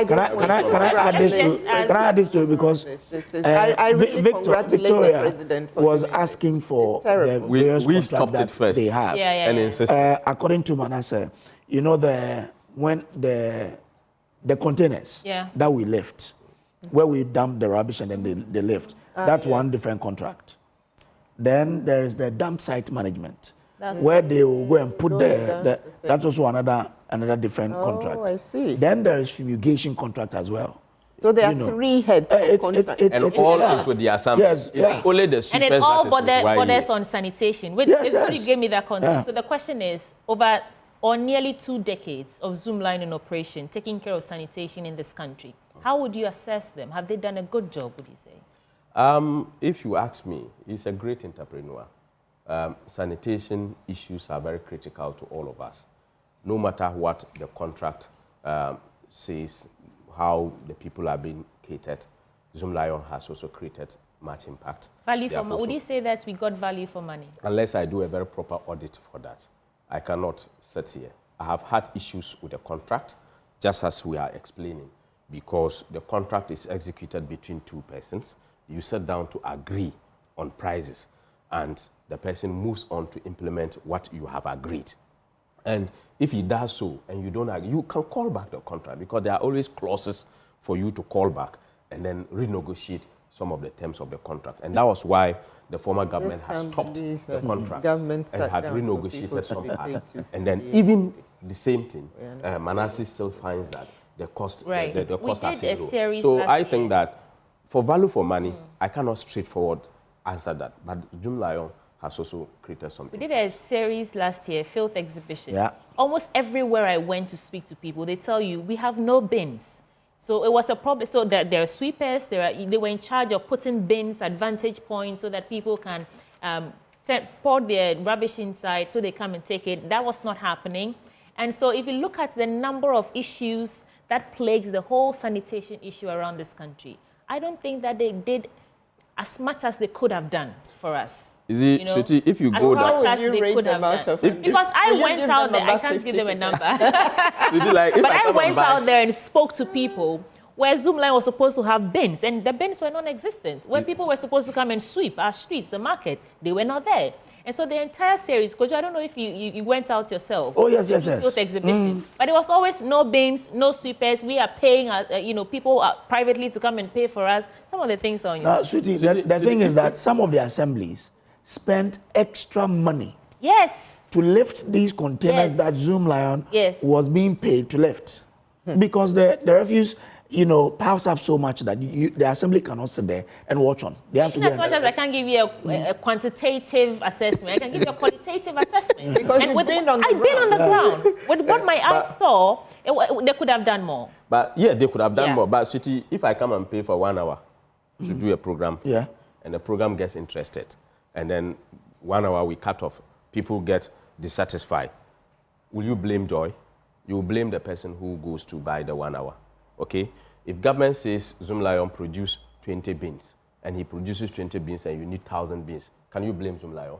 So it's not about Zoomlion providing everything the people need. It's about government providing what the people need. Okay. Kojo, there's another story about Iran. You want to take us there? So this issue between Iran and US, we understand is resulting in the petrol price on the international market rising up, which of course will then, cause increment in the price of fuel. But it says Israel-Iran war, how this will, but in November 2022, global shocks pushed pump prices in Ghana to record highs. Diesel hit 23 per liter, 23 cedis per liter, and petrol was 17 at Goel stations. You remember those times. Now, the government blamed the Russia-Ukraine war, igniting a debate that continues to this day. History may now be repeating itself with blame shifting from Europe to Middle East. On Friday, June 14, Israel launched unprovoked airstrikes on Iran. The targets included senior military officials, nuclear sites, and missile infrastructure. The assault follows nearly 2 decades of Israeli warnings over Iran's uranium enrichment, which says it is central to a nuclear weapons program. And I watched some of the videos. Look, oh, gee, goodness me. So are we about, on our news, in the business news, COPEC was asking government to store crude oil in the wake of this so that they could help avert the impact of it on the Ghanaian. Now, I mean, what must we do to ensure that this does not happen again? 23 cities per liter, as we saw, because of the Ukraine-Russia war. That was too much. Victoria, let me start with you. Well, there are always going to be exogenous shocks, you know, in these situations, in economics, I guess. I'm not an economist. Yeah.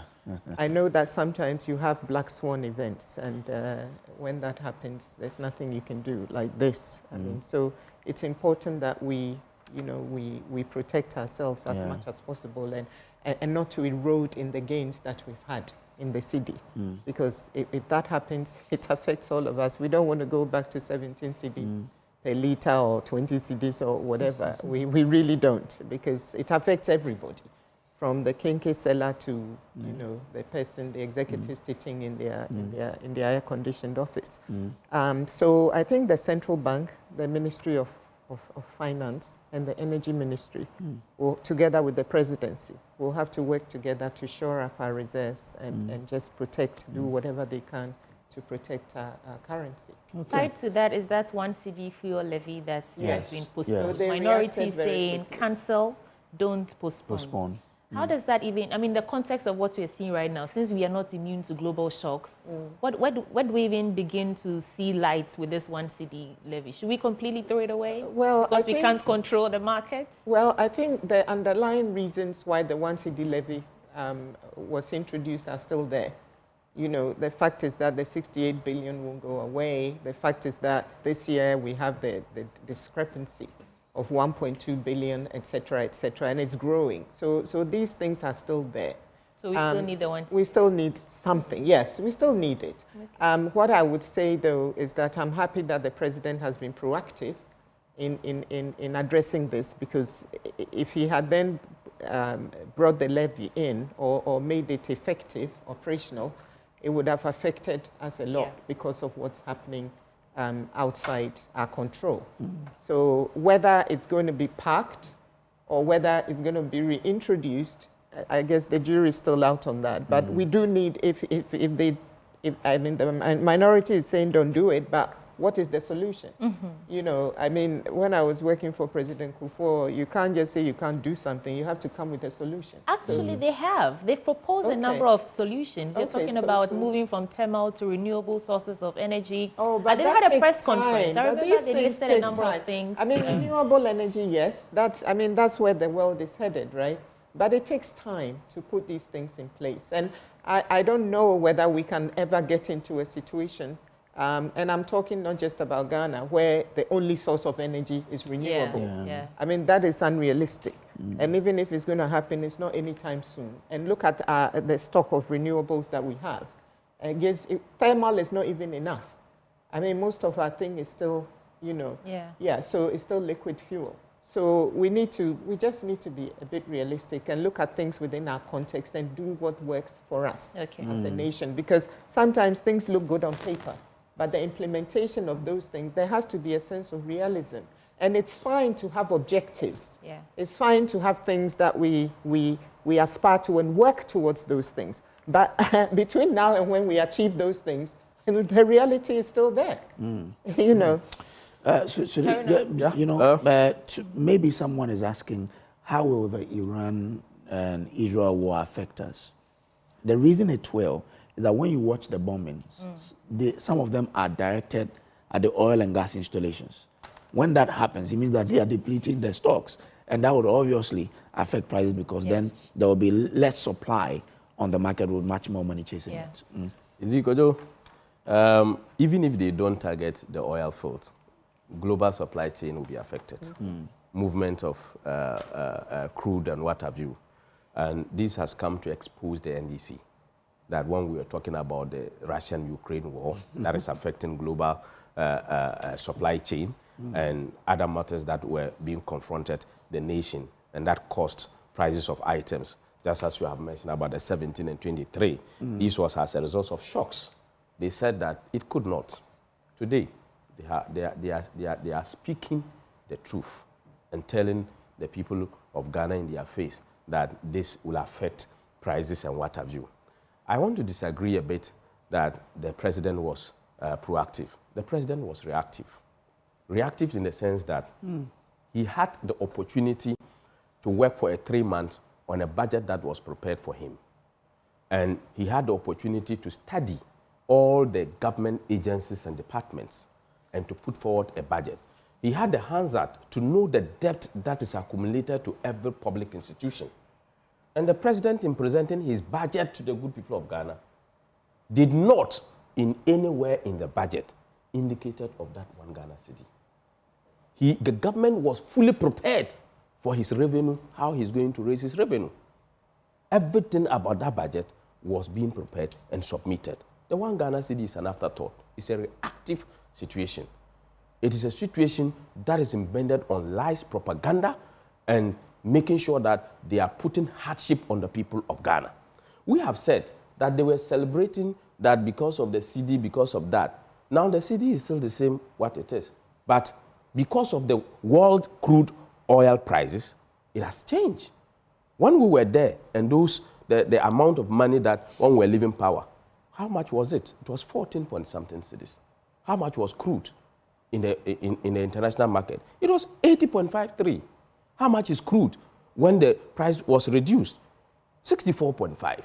So they should begin to be speaking. Let's take away the politics in oil pricing and let the people understand. The city is still the city, but the fuel is doing what? Today, as we sit, it will go up by 9%. Diesel will go by 8%. Why is the government not telling us the truth? For me, the one Ghana city is a short chain. It's a clear robbery on the people of Ghana. Well, the GRA has suspended the implementation. It was to kick in, but they've brought another letter to say they have postponed the implementation date to. They said another appropriate date to be communicated. So we'll look forward to that particular date. There's one last story we will get in. Debate when it happens. Yeah, we are waiting for them. So, Attorney General Dominic Ayine wants trade law for pressure, and this is coming from Deputy Attorney General defending the integrity of the prosecutions. And these are all fallouts from the updates that they've been giving us. But speaking on Joy News' PM Express on Wednesday, Dr. Sremsai declared that Dr. Ayine, quote, will not trade anything for the position of the law. And in a wide-ranging conversation, he said he accepts the appointment with a clear understanding of the weight of the public expectation. I felt the weight of the expectation of Ghanaians upon my appointment, he said. But one thing that made me happy about it was my boss. I think I keep hearing about how he's a good lawyer, a man with great integrity, Dr. Ayine, the Attorney General. And people do defend his integrity until he took this position. And now it looks like every turn he takes, someone has a ball of sand waiting to smash on his this thing. Haruna, yes. What do you make of this? So, to wait, they're saying that everything we're seeing right now is done according to the law. There's no witch hunting. There's no vendetta here. You can talk about should I call it a manhunt for Ken Oforiatta? You can talk about some raids that we are seeing. Everything according to the law, and he will not trade that for the pressure coming in from either the minority or from the general public. Take a bite at this. The Attorney General is a good lawyer. I cannot take it away from him. He has prosecuted a number of cases, and I think that we must give him that respect. But in his role as Attorney General today, I think he has allowed himself to be used for political gain. Up to today, he came. He's interested in protecting the public purse. People were arraigned before court under prosecution. He came. The first thing he did, listening to his political paymasters, he went and discontinued those cases. Again, Okay. Lawyers... He gave us some reasons as to why those cases... In fact, I remember him saying that as a lawyer, in good conscience, he cannot continue to prosecute those cases because of the... I mean, there was really nothing there to prosecute. But the way you say it, as if he just got an order somewhere and then he went down and went to say, okay, let's discontinue these cases. Lawyers were prosecuting the cases in court. Does that mean that those lawyers didn't know what they were doing? These persons that have been free, ask yourself, are they not members of his party? Why did he discontinue them? Somebody in his party, the Maslock CEO, former Maslock CEO, is being prosecuted and found guilty. They are not looking for her to come and face the charges. They are looking for somebody who is not well, who is responding and making sure that he avails himself to accountability. Somebody has been charged.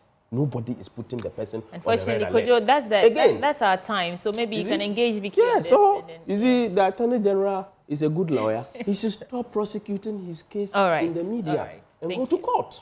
Vicky is also a lawyer. So yes. Vicky, yes. I mean, Dominic Ayine is a very good lawyer. That's, let's not be confused about that. And I think, I don't see anything wrong with what he's doing. I really don't. From a legal point of view, taking the politics out of it. Because for me, it's about the rule of law and following the letter of the law, And this thing about going to the press. Yes. This thing about going to the press, I mean, has he got the right to go to the press, special prosecutor, attorney general? I say yes. I mean, it's new for us. It's new to our jurisdiction. But when you go elsewhere, they do it all. Prosecutors do it all the time. So for me, really, the question is not about going to the press or whatever. It's about doing it within the confines of the law. That for me is what is paramount. All right. That's all that time will allow us to do. And unfortunately, he should go to court, get his case done, win the case and come and brief us. We're actually expecting Mustafa Monday, but unfortunately... He's done it more than 5 times, no court. Please take notice. And so those who join us for the news review this morning, Vicky Bright.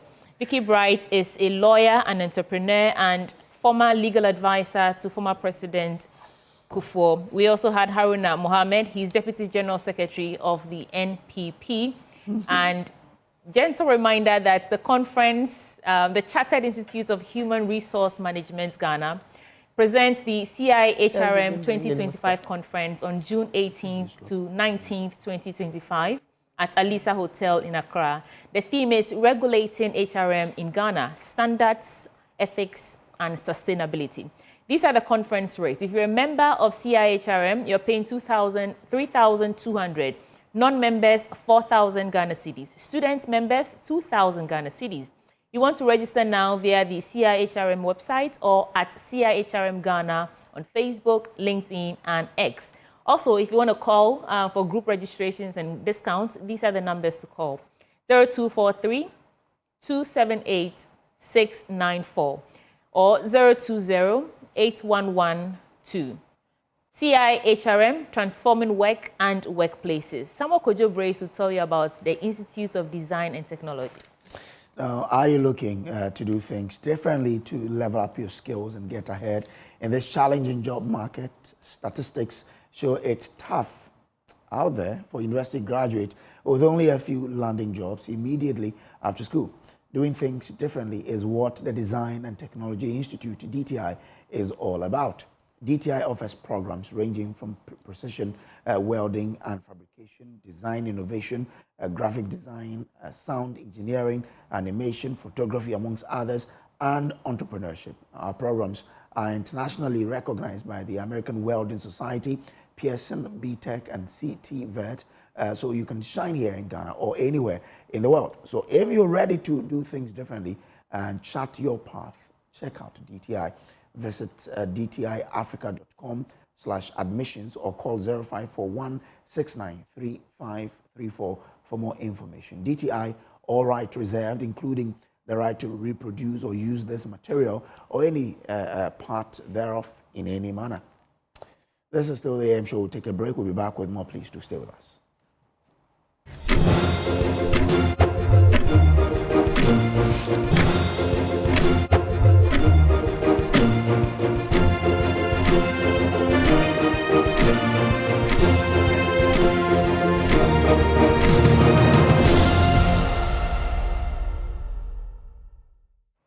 Thank you for staying with us. This is still the AM show on Joy News. The AM show is sponsored by Waylead Properties, providing quality housing at affordable cost with flexible payment options. So today we continue our conversations with the key players in the automotive industry. And I have a new set or new group of people in the studio. Let me introduce them and let's get the conversation going. So I have Jeffrey Opompepra. He's president of AAG and CEO of VW Ghana. Jeffrey, welcome to the program. Thank you very much. We have Dave Coffey. He's former CEO and consultant of AAM. That is the African version of the Automotive Assemblers Association of Ghana. And we also have, hi Dave, welcome. Thank you.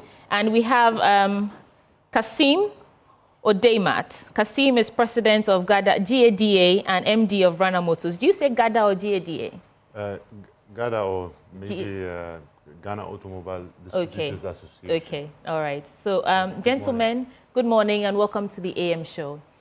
We started the conversation, I think, last week. We know that you have a summit and awards nights coming up. So this conversation is just to highlight what your individual organizations do and how our audience can follow through and get some goodies from you as well. So I want to start with Jeffrey. Can you highlight or introduce your organization to us? So thank you very much, Sweetie, and also good morning to the listeners.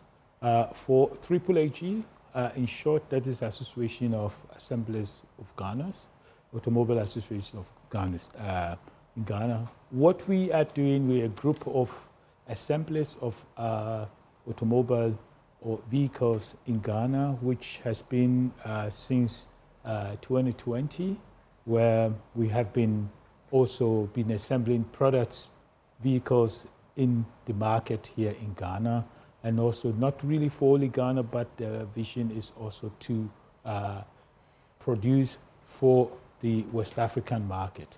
So this group is a very strong group, and it's a combination of the OEMs, that is the original equipment manufacturing, and then also partnership with dealerships in the country. Okay, thank you. And Dave, tell us about AAM and also the intention behind joining this big conversation about the automotive industry. Thank you. So the African Association of Automotive Manufacturers, our mission is to industrialize and grow the sector in Africa. So we work with African governments to develop industrial policy that will actually attract investment and obviously create employment and economic growth. So not every country in Africa can make a vehicle because you need scale. So we see hubs developing across Africa, and Ghana is one of those hubs. If you look at what Ghana and Côte d'Ivoire, right now Ghana is focusing on light vehicles. Côte d'Ivoire is about to announce a policy focused on commercial vehicles. So we're really trying to get the scale and collaboration across the region. Thank you. And I know that automotive policy, assembling policies is a big conversation as well, and it's sort of inviting more investors, more assembling companies to come to the country. Kasim, tell us about Rana Motors. I mean, most of us are familiar with Rana Motors, but reintroduce us to Rana Motors and also tell us what you hope to achieve by joining the rest of your colleagues. Actually, Rana Motors has been in Ghana since the late 60s, beginning 70s. It is under the leadership of Mohamed Odeimat. He has been in the automotive sector in Ghana since the late 50s, since like at independence, two years after independence. And he started his career in automotive, and in the late 70s, he started running Rana Motors. It was only a workshop, and in 1984, we acquired our first brand, and it was Kia, which was started in 1984. Okay. And of course, after that, a lot of other brands of tires, lubricants, even commercial vehicles like Ashok Leyland, Ford Trucks, and other brands also came into the pipeline to be offered to the Ghanaians. So that's in short what Rana Motors is. For us, even our chairman started his career, as I said, in automotive, even in assembling, and actually he achieved one of his dreams of opening his own assembly plant after all these years in the automotive. Good for you all. Business. Okay, so Jeffrey, everyone who comes on the show talks about, I mean, from the automotive industry leading up to the summit and award tonight, tomorrow, they talk about what great work the AAAG is doing and how it's important that we all rally behind you. Can you highlight some of the key topics you'll be exploring tomorrow at the summit? So at the summit tomorrow, we'll be looking at policy, because policy is something always essential for industrialization or to shape some sort of a change. And policy will be discussed because we need to touch base on policy in collaboration with government to how we can shape the auto industrialization for Ghana and then also beyond Ghana into the other parts of the Africa, because we always need a political will to support such things. And industrialization, we all know it has been Ghana's focus that we are looking into, looking for certain different backbone of our economy. And automotive is one of the strongest economy that has been supporting different economies, and we think is the right thing. And tomorrow we will walk the public and we'll also walk the stakeholders through the policy where we are, where we started from 2020, and then also outstanding policies that we want to have conversations with government to support to shape that policy to grow the industry. Yeah. I know that we'll get all the details, I mean the nitty-gritty of everything you've said, the objectives, but I'm curious to know, since 2020, how are we doing? If we were to assess the work that you've done so far, has it, or and how has the reception been from Ghanaians? That reception, I'm saying there's been a great appetite about it.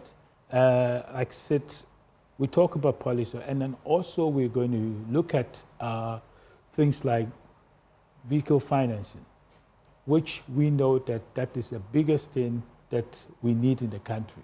So these topics will be also discussed, and then also the future of the auto industry or the automotive industry, EVs, and then all the others. And of course, not only building cars, also component manufacturing. That is where we want to talk about and see where the local Ghanaian entrepreneurs to also have their share in the pie. It's not about only foreign investment, but local. We need to build our country, and we can do it better than ourselves. So looking at talking about the achievements or things that we've done, we have moved from 2020 where we started. VW was one of the first movers to start the assembling in 2020. And now we've joined by almost about 5 to 6 OEMs. So this tells you the progress. And if government really take the part together with it, I think we will move better, we will grow. And then, I mean, from 2020, it doesn't happen just like that.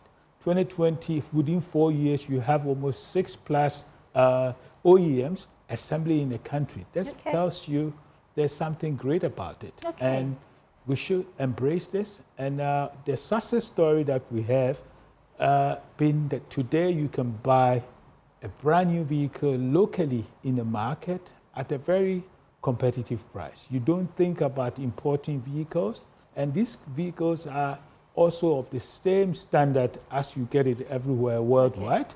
So there's a success to celebrate about it. That tomorrow, that's why we are also going to display over about 32 vehicles, 12 different brands, which Ghanaian public and the policymakers will see that the policy that we have, the automotive policy, is something that it is growing, but we should all push behind that. Okay, thank you. And Dave, how's your experience been in terms of local assembling in Africa? Can you share some of the experiences with us?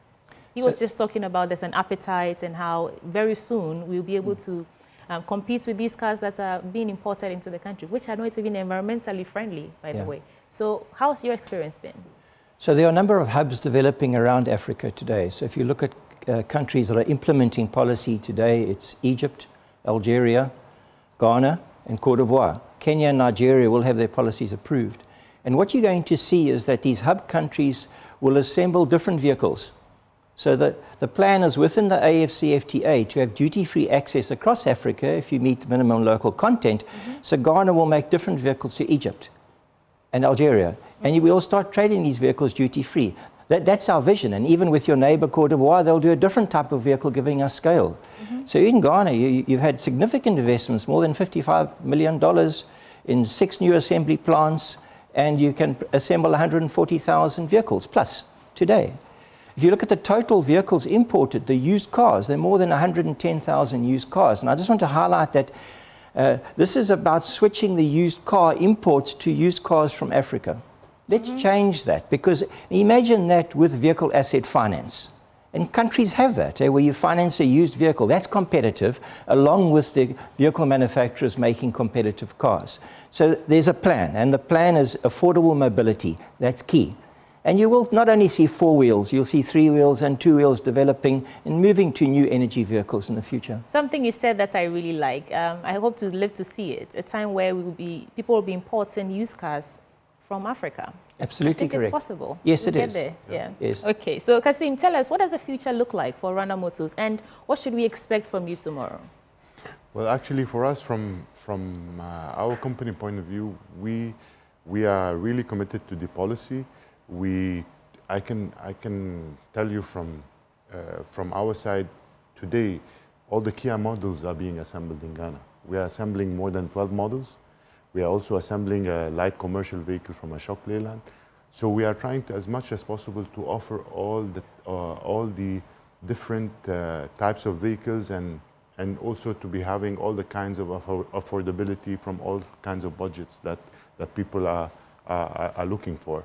But also to continue on what Jeffrey was saying, is what we're trying to showcase tomorrow is to showcase the strength of what we can do in Ghana.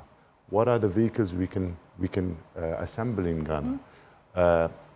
Also, from our side, we can say we're still at the tip, because today we have 6 assembly plants. Jobs are being created. The more we advance, the more we have volumes, more jobs will be created. And even to the industry, as the automotive industry, assembling is still at the beginning, because we are looking at how we can have in the future component manufacturing for the automotive industry. And believe me, that sector alone, the component manufacturing, can create even 20 times the jobs that are being created today for the assembly of vehicles. So we have to have a vision of Ghana being a hub in the region, and also being a country that can also, as Dave said, to supply also to other countries within the Africa Free Trade Continental Agreement. Thank you, gentlemen, for coming. But I know that you came here with a message. So in about 30 seconds each, I'd like you to turn to your camera and tell the Ghanaian audience who are watching you right now. If you want to invite them for tomorrow, that's up to you, whatever the message is. I'll come to you last, because you are the president, Jeffrey. Dave, let me start with you. That's your camera there. What's the message? So the automotive opportunity in Ghana is significant. We believe that by the year 2040, Ghana can have demand for 190,000 new vehicles. By 2050, 280,000 new vehicles. In that process, there'll be a transition to used vehicles coming from Ghana and from Africa. In that, we can create 50,000 jobs directly in the automotive industry, with a multiplier effect of 5. We just need a coordinated and supported plan, supported by all, to realize this opportunity. And it's a significant opportunity for Ghana, and we're here to support you. Coordinate and support the plan. Thank you so much for that. Kasim, it's your take now. Thank you. Actually, for me, I would say we need to believe in ourselves. We need to believe that we can do quality vehicles here in Ghana. Whatever is being assembled in Ghana today is as of the same quality of what is being imported if it was a new vehicle, as new vehicles. And we believe we can do it, we can go forward. And as I said, we're still at the beginning. Today, we have created jobs but a lot of jobs can be created in the future. And we're totally committed to the policies that the government are putting. And also, we are committed to the 24-hour economy that our president is putting in place today. Okay, great. I'm looking forward to that 50,000 jobs. Mr. Jeffrey Opompepra, you have the final word. Thank you. So my final word, what I'll say to the public is that we should all come and visit and see what the auto industry can give to Ghana. And we should all embrace, this is a journey for all of us. We are creating a different narrative, and we will see in 50 years, as Dave said, Ghana in the auto industry will grow. But tomorrow, come and see, and you will see that you can, let's switch, you can have a locally assembled or locally produced vehicle. And then in short, drive Ghana, drive local.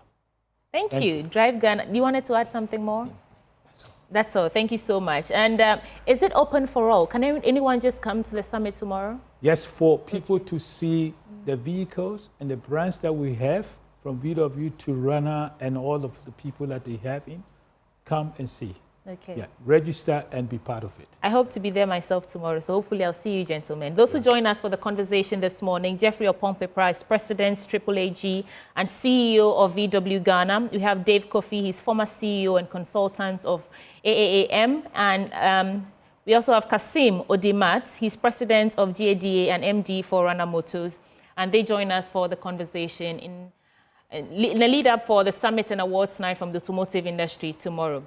The AM show is sponsored by Waylead Properties, and they provide quality housing at affordable costs with flexible payment options. I have one important piece of information to give you before I go on a break. And so, well, when we return from the break, we'll get into the big stories. Please stay.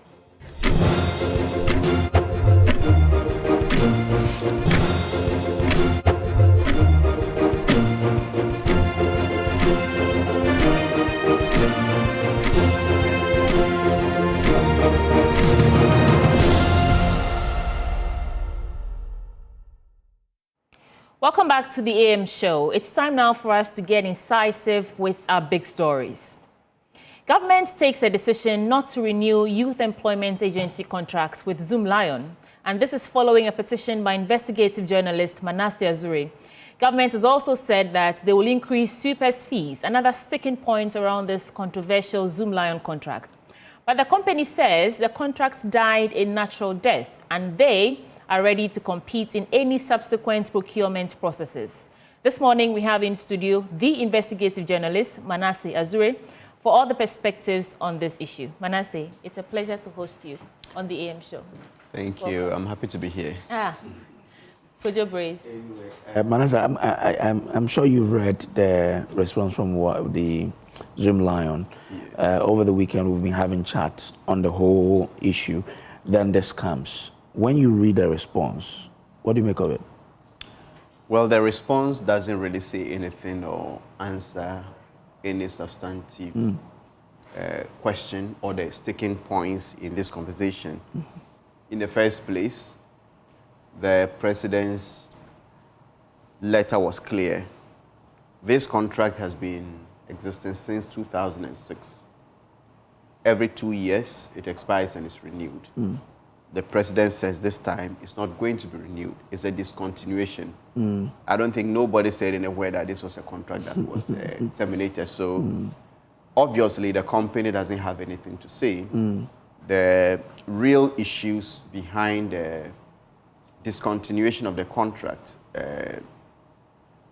are, one, there are issues of corruption.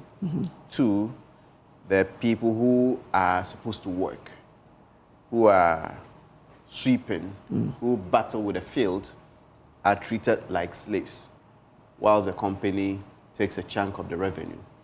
And then we also even have the most important point that everybody should be looking forward to is they can decide to compete for certain contracts that they are needed. But this contract, no assembly in this country needs Zoomlion on or any other company to come and then manage its sweepers. Okay. The sweepers are paid from the Assembly's Common Fund. 10% of the District Assembly's Common Fund is deducted to cater for this contract.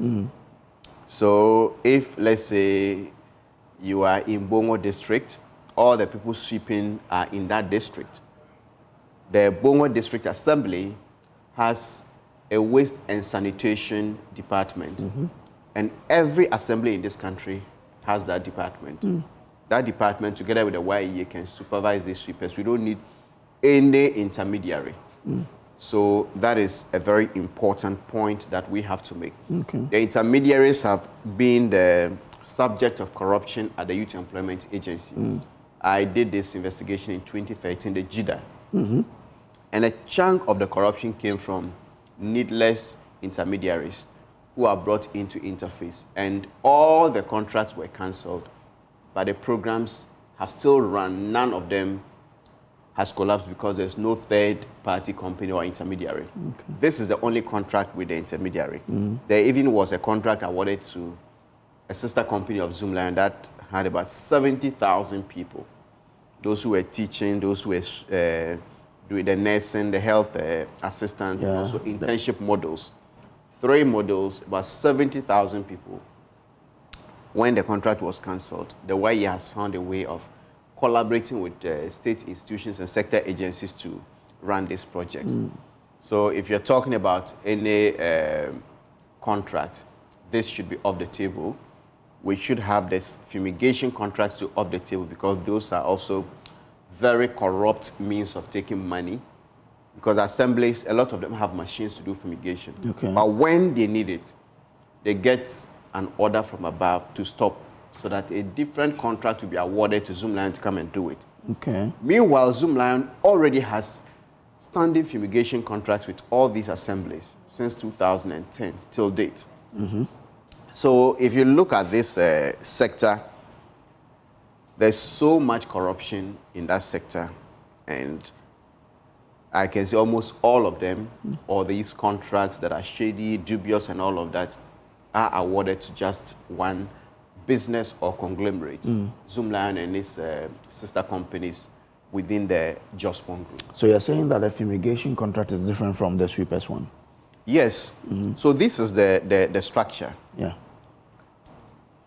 Every assembly in this country has money from its common fund deducted to pay for these sweepers. And if you go to the assemblies, they sweep the markets and public spaces. You find these huge containers. So when they sweep and they dump the refuse in the container, Zoomlion lifts that container. There is a separate contract for the lifting of the container. So this 600 Zoomlion takes out of the 850, it doesn't cover the lifting of the container to the dumping site. There's a separate contract called the Sanitation Improvement Package Contract, which is on every district assembly's common fund letter. They pay every quarter. Then when they take it to the disposal site... So that contract is for the lifting? Lifting, yes. That's contract number 2. When they take it to the disposal site, there's a third contract called Landfill Site Management Service. So a contract is awarded. So we have contract number 3, also paid from the District Assembly's Common Fund. Then sometimes they say, well, the gutters need to be sprayed and all of that. So there's a contract number 4 called the MMDA's Fumigation Contract. Every assembly has signed this contract. Then since 2009, and this MMDA's fumigation contract has been running since 2010, then since 2009, there has been a contract to also do a second fumigation. That one they claim is targeted at mosquitoes. One is targeted at diseases such as cholera. And that contract is called a NAMCOP, awarded from the Ministry of Health, and then payment is done from the National Health Insurance levy. So this is about the 5th or contract. Then every year the Ministry of Local Government awards another fumigation contract to Zoomlion, the same Zoomlion that does the Assembly's fumigation, the Ministry of Health fumigation. There's a third fumigation contract for Zoomlion from the Ministry of Local Government. In the past, they used to say cholera, but in 2021, they said it was to curb COVID-19, which Obiamwa said on radio that, well, whoever said it was to curb COVID-19 wasn't being truthful, and that the spraying wasn't expected to kill the virus. And we have his audio on that. So fumigation alone, there are 3, and we have another 3 contracts. Yeah, so it means that 6. Yes, so the sweepers is what government pays them 800 cedis. Yes, for. But all these ones have other payments. Okay. Then there used to be this in Saman or these town council people, sanitation inspectors, who went to communities, markets to ensure that people didn't even litter around and all of that. They took that contract from the assemblies and gave it to Zoomlion. They called it the sanitation guards. Okay. Sanitation guards. So this is contract number 7. Okay. Wow. Sanitation contract number 7, covering every district for just one company and its affiliates. Then you have contract number 8, being every region seems to, they claim they have these waste processing plants. That one to Zoomlion. When you come to Accra, they have ACAP, which is also a contract, the Accra Compost Recycling Plant. When you hear about it, you think it is a private person that owns it. Government pays every month for the running of that plant. Those treatment plants. Yes. And then you have some of them around the Lavender Hill, which may be contract number 9, that the Auditor General made some findings and said, look, when the plant was being constructed, the state paid about 95 million cedis to the Jospon Group to construct the plant. And the Auditor General said, well, this is a private person or a private entity. We haven't found any evidence that the government owns shares in this enterprise. So the money should be retrieved. The money wasn't retrieved. Rather, 156 million cedis more was paid to this company, Sewage Services Limited. It is around the Lavender Hill area. So there are so many. So Manasseh, you're saying that these recycling plants, which are dotted, because I know there is one in Western Region, Takrade. Everywhere. Those recycling plants are paid for by government. Yes. Every month. Yes. They are contracts with the state. They are not just. And then the issue is that if you look at the arrangement, nobody even monitors to see whether they are actually recycling the waste. Because if we... okay, Manasseh, sorry, but I know they are recycling because I've been to the one on the Insawam Road. That's what you call ACAP, right? Yes, ACAP. But when they recycle, it's for the company. Why are we paying? From day one, the state has been paying. The company claims it uses the waste to do fertilizer and others. Yes. But the state pays for all these contracts I've spoken about. So the Zoomlion issue is such a big one, and if you look at the amount of money Ghana loses to this company, it calls for serious... But this will be a raw material, and raw materials you sell. Yes, so, elsewhere. So why are we rather the ones paying the company for a product that we should be selling to them? Because I know they produce raw materials for the manufacturing of plastic chairs. They produce compost fertilizers, because I've been to the company, I see them doing that. So those are raw materials we give them that they should be paying us for. Rather, we are paying money for those. That's quite intriguing. We pay money for all of that. And this is a fact. Wow. Yes. So, Manasseh, these are the issues that you spotted that triggered your petition to the president. In fact, I've been following some of your write-ups on Facebook. From the beginning of this year, you've been on this Zoomlion case.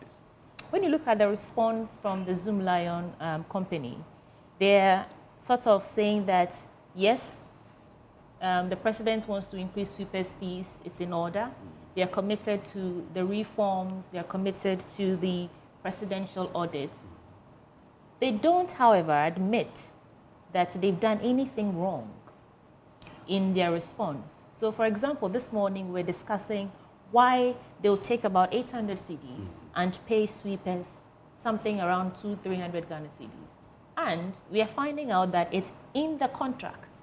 So this is the same contracts that Zoomlion entered with the government. Yes. So should we really be faulting Zoomlion? In this deal, you fault Zoomlion and the government. I said somewhere that Zoomlion doesn't take a gun to force people to do the contracts. But I've also spoken to government officials who have said, look, if you dare oppose Zoomlion contract, the pressure that will mount on you. So, pressure from where? From the political class, because they say Zoomlion is very influential. If you look at some of this documentary, a section of it that is running, somebody actually said when I went to Pandai, the presiding officer says he believed even the central government cannot control Zoomlion, so the assemblies can also not control the company. So both Zoomlion and the government have connived to do these things. A few seconds ago, you saw some waste bins rolling and all of that. If in this investigation or the waste bin contract, the first thing, we didn't need the waste bins. So you fault the government. The government had procured some, couldn't distribute them, and then went to procure more. We didn't need the waste bins. And that one, you can fault Zoomlion. But there's a part of the contract that you can fault Zoomlion. The cost, how much Zoomlion was selling to the public and then the state, the difference. They were selling at the time we did this investigation, a waste bin, 240-liter waste bin, was being sold at 150 at Zoomlion, and then to the state, they were selling it for around 250. Okay, I went for a pro forma invoice from the company. I was procuring 500 pieces. The government was procuring 1 million pieces. So the government should have had a discount of a sort. Discount of a sort if we are looking at economies of large scale. And then there was even the most outrageous part of it. They were to supply 900,000 pieces of bin liners. Those rubbers we put in the bin, the black bin, one yeah, that black ones, collects yes. the raw rubbish. Yes, and then go and throw it out. They were selling, I went to Zoomlion again, their sister companies, the Jospon Group, for a pro forma. And on the pro forma, I was getting 500 pieces, and the government was procuring 900,000 pieces. And guess how much they were selling to me? 98 pesos a piece. Okay. Less than 1 cedi.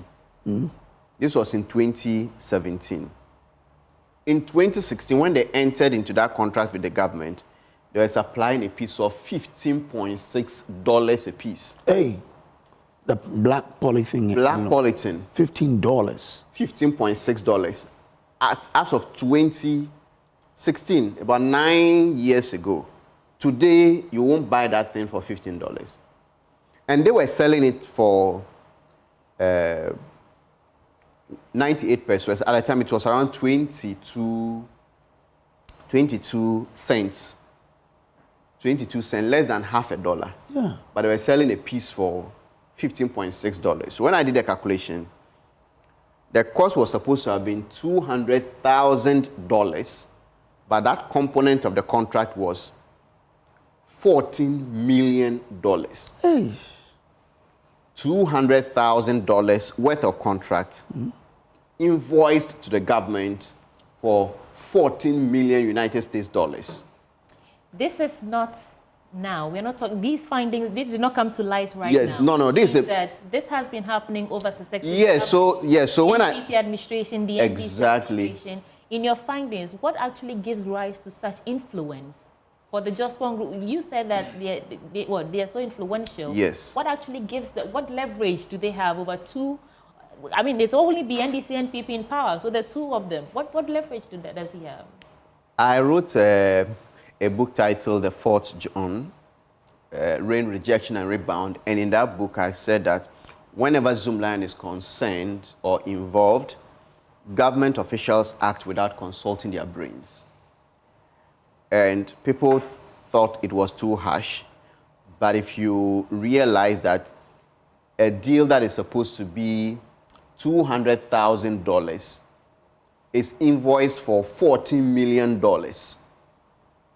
And we didn't need those bean liners because we had procured some from a different company at a lower cost and couldn't even distribute them. So they were all scattered across the country. The question as to what Zoomlion is able to do to get both sides, there are a lot of speculations. I do not have evidence that somebody has taken A to do B or whatever in this country. But it is on record. If anybody listening to me Googles, World Bank debars Zoomlion. This same contract, the year I did the documentary. The documentary on and started this Zoomlion thing. The World Bank banned Zoomlion for 2 years from competing for any World Bank contract because Zoomlion, according to the World Bank, had paid bribes in Liberia to facilitate contract execution and then payments. So it is on the World Bank's website as we speak. World Bank debars bars a Ghanaian You're right, I'm company. actually reading it right now. Yes. World Bank debars Ghanaian company for sanctionable something. The World Bank announces debarment of Zoomlion Ghana, privately held company. Yes, you're right, it's there. As of 25th September 2013. 2013, yes. Brace, this sends some shock down your waves, doesn't it? Yeah, I was going to ask you, I mean, Manasseh enumerated about 9 contracts that Zoomlion has. If government says it is not renewing, which of them is government talking about? The government is talking specifically about the sweepers contract. Just that? Yes, just that. And says that others will be subjected to competitive tendering and also they will be reviewed. The fumigation ones will be reviewed. So what the government has announced, we still have to be on it and then ensure that the right thing is done. Because sometimes you take your eyes off the ball and they go behind the scenes to do similar things. And we know that as far as this company is concerned, a lot has been uncovered. Thankfully, the waste beans contract and this bean liners contract, at the time, payment hadn't been made. Okay.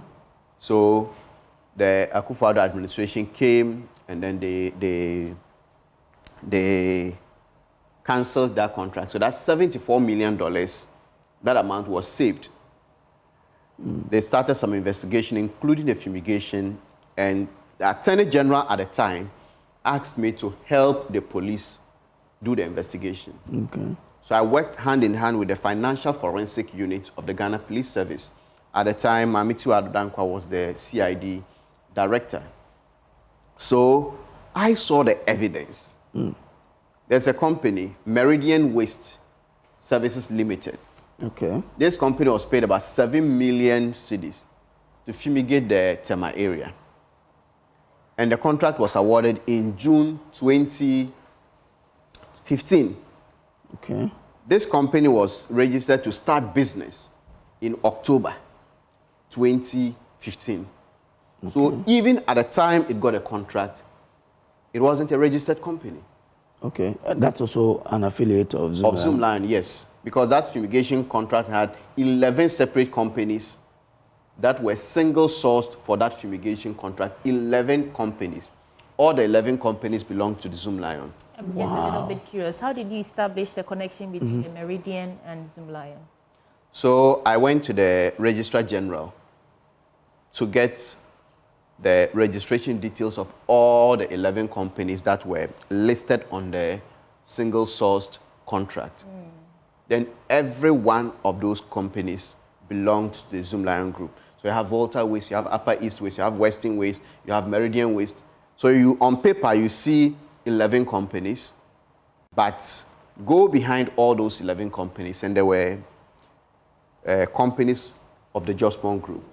And these companies were to do services or render the service, the fumigation service, in the district that Zoomlion already had 2 existing fumigation contracts to render. So, because from what you explained earlier, they have 3. Yes. And then these companies were given another 1. Yeah, so this is the 3rd one. So there were 2, and these companies were given the 3rd one. Okay. And I suspect they did that because if you put Zoomlion to go to Upper East and do this fumigation, when you go to Upper East, all the districts already have a fumigation contract with Zoomlion, and then all the districts were also covered under the Ministry of Health's fumigation contract. So it made sense to say Upper East West. Did you have anybody telling you why those were done? Why, in the presence of 2 fumigation contracts, the country gave another fumigation contract to another company? And trust me, these places, when we went, nobody said they saw Zoomlion or any of those companies delivering a service. So they didn't do it? The police went around, and all the places, the assemblies where they were supposed to work, said they didn't know about this contract. They didn't see Zoomlion coming to do the work. They went to the Ministry of Local Government, and then the Ministry of Local Government couldn't produce evidence that anybody saw them doing the work. They asked Zoomlion whether they were supervised by anybody saw them doing this kind of work that the contract mandated them to do. The response through Zoomlion's lawyer was that the contract didn't mandate them to be supervised by anybody. Eesh. So money is paid, and the person doing the contract couldn't say, when I went to Bongo district to do this contract, at least this official saw us. But are they right? Come again? Are they correct that that the contracts didn't stipulate that they should supervise? Well, but if you are doing a claim business, if I get a contract to come and fumigate Joy FM, and then I came to Joy FM to fumigate, at least one person within Joy FM should be able to attest that I came to Joy FM to do this work. Oh, we did this work on this date. The security opened for us to do. You cannot go to a district and then do a contract of this nature without anybody seeing you. Because it's something you are supposed to do in the open. This is not an official or clerical work, no. This is supposed to be a large-scale thing. So they were to fumigate where? Markets, gutters, or where? Yes, markets, gutters, and public spaces. Toilets and all. So people should see them do it? People should see them do it. Aside the assembly, what about residents? Did anybody confirm or deny? Nobody. The police actually went around because I did my investigation. It is in the report, Robbing the Assemblies Part 2. It is on YouTube. Anybody can watch. Has Zoomlion directly responded to any of these claims? Because this work didn't start today. Any of these claims, Zoomlion responds? The waste bins, they claim that the government wasn't paying them up front. That is why the price was what they quoted higher to the purchase. government. Yeah. Some form of higher purchase then, right? Well, all government contracts are such that you deliver, you raise invoice and you are paid. And then the contract was for 2017. The chief of staff at the time had written to the Minister for Finance to make provision in that budget to pay for the contract. But granted that you are even not paid upfront, and you are selling something less than 90 less than one pesos, cedi. less than one cedi, yeah. So even if the government is going to delay, maybe double it, sell it for, let's say, 2 cedis or 3 cedis. Okay, that would be like 300% increment or 200% increment. But you're selling it for 70 cedis a piece.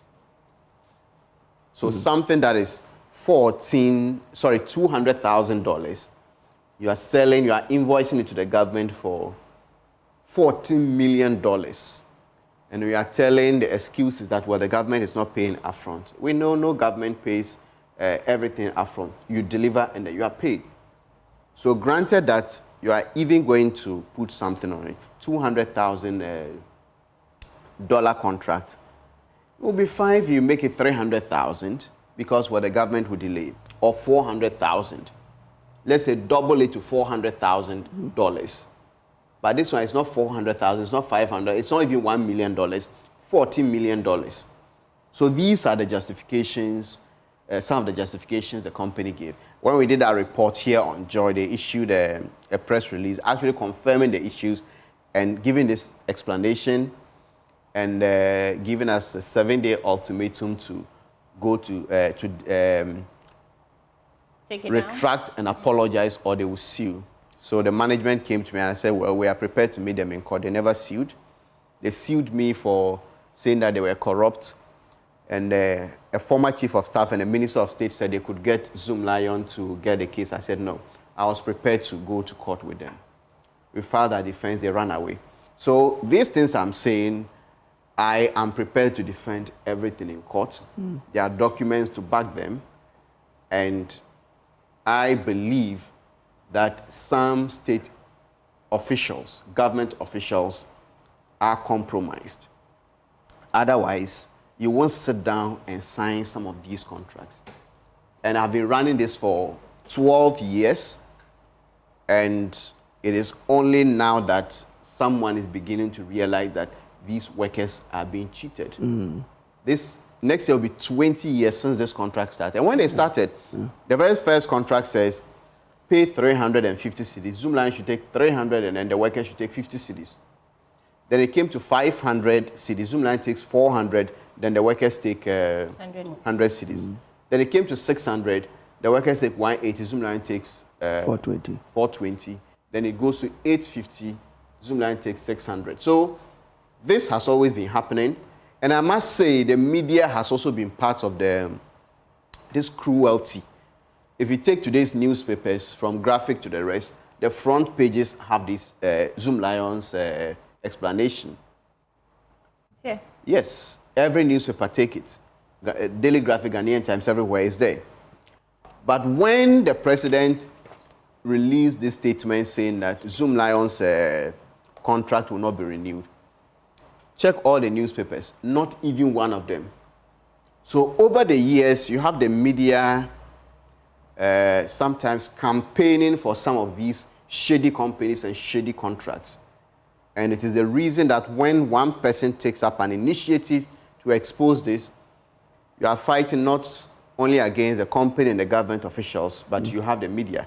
This contract that led to the cancellation of the $74 million contract, can you believe the Ghana Journalists Association issued a press statement against me that we shouldn't destroy profitable local businesses. So what do you say to that? I mean, since you've made the moral argument, overbilling, undercutting workers, value for money issues. There are also legal arguments too. Great. But people can go to jail for this. True. Yes. So what do you say to people who say that we are just bringing down a Ghanaian man who's done very good for himself and for the country? Because these are arguments pouring in, that he just sought to put him down. Because if you really go into it, it was agreed between government and Zoomlion.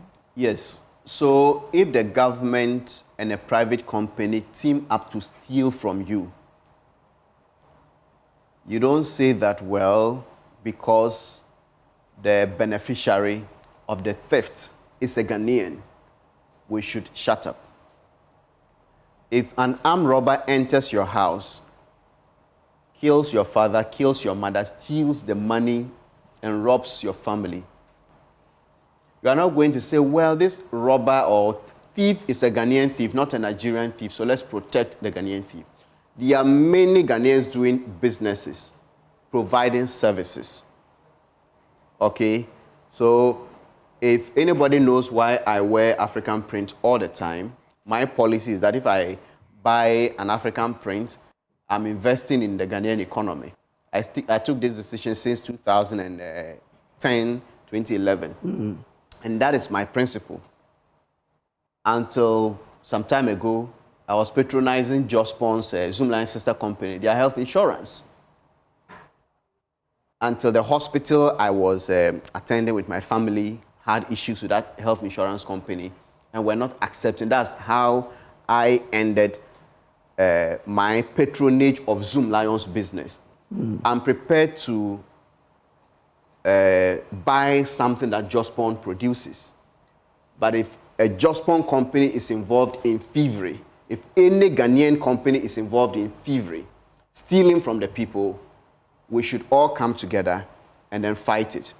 The 45,000, so let me just say, the 45,000 people who are cheated under this contract, they are Ghanaians, just like the Zoomlion boss. They are treated like slaves in their own country. When they fall sick, they don't have any form of insurance. If they go to work and then a car knocks them, they are on their own. They don't have any pension. 45,000 people are treated like slaves. The owner of Zoomlion, who is an elder of the Church of Pentecost, should at least have some kind of sympathy. The government officials who have sat at YEA or the ministry to draw this contract should see these people too as Ghanaians. The owner of Zoomlion is not more Ghanaian than the people who are treated like slaves in their own country. So we shouldn't talk about anytime you expose a corrupt company, oh, it's a Ghanaian company. The fact that you're a Ghanaian company doesn't mean you should be a thief. Being a thief is not a criteria to be a Ghanaian company. Okay, so anytime you expose wrongdoing, this is what comes. And it's not just Zoomlion. That is what anytime there's any issue of corruption, they say Ghanaian company, a Ghanaian individual. So I think we should look at the issues and not just the fact that a company is Ghanaian or not. If it's a Ghanaian company is doing good business, Jospon, if Jospon is doing good business, I'm prepared to support Jospon. If Jospon is doing something that is wrong, I'm prepared to write about it. Now, I mean, when you started this work, you've mentioned 45,000 now. At a point in time, there was an audit. Yes. What do we know? There was an audit by the Youth Employment Agency under the current MPP General Secretary, Justin Frimpong Kodria, who said that when the YEA went around to conduct a head count, the number of sweepers they found was around 38,000 people. And he added that some of them, many of them didn't have appointment letters. Because the YEA, per the contract, is supposed to appoint and give to Zoomlion to manage. So some of them didn't have appointment letters, meaning that they were included in the program without recourse to the YEA. Okay. And when that happens, Zoomlion benefits because each person that is added, Zoomlion makes so much money. But even with that, there were 38,000 and not 45,000. Meaning, this issue of ghost names that we are talking about at the National Service, we have it here too. And then he said at a press conference that when Zoomlion was asked to bring the payroll to authenticate its claim, the company didn't do it. So this is where the faulting of the state officials also comes in. You've been put in charge to protect our interest. Zoomlion is obviously going to protect its business interest. But if you are a worker at YEA, if you're a minister, yours is to protect our interests and then our resources. So if you are given the mandate and then you detect this, what you need to do is to suspend it until the company satisfies itself. And then even as far back as 2022, the Accra Metropolitan Assembly CEO also wrote to the YEA saying that, look, the people are supposed to sweep under Zoomlion. We don't see them. So give us a list. And the YEA didn't have it. So this is where it gets so confusing that we state officials will sit down and then pay a company based on a certain number. Without verification. Without verification. Manasseh, my last question, is this a win? Over 9 contracts, over 2 decades, I mean, nearly 2 decades in action. and all these issues spurring out in and out, and nobody's done anything. Is this a win? The seizure or the, you know, the decision by the non-renewal by the president, and it's just for one contract. Is it a win? It is progress. This is the first time someone is prepared to even listen. I thought you said Akufo-Addo listened and some monies were saved. No, I mean that was the waste beans one. Okay. But the contracts, you know, there are some one-off procurement deals, and then these contracts have been existing, there are many of them. So I'm talking about this sweepers contract. From 2006 to now, there's more than 19 years since this contract started. This is the first time someone is prepared to listen. This is the first time the government is talking about subjecting these contracts to the regional district level. So the win will come based on what happens from here. If the government says, well, let's take it from the YEA, and then I've told you that there was a contract that had 11 different companies getting that fumigation contract, and all the 11 companies belong to the same Zoomlion Jospon group. So if the government takes it from YE and then says, okay, every region should award sweepers contract, and if Zoomlion goes back to get this contract, not even Zoomlion, for the sweepers, if any company other than Zoomlion gets it, it's still a bad deal because we don't need it. We don't need the sweepers contracts. We don't need the fumigation contracts.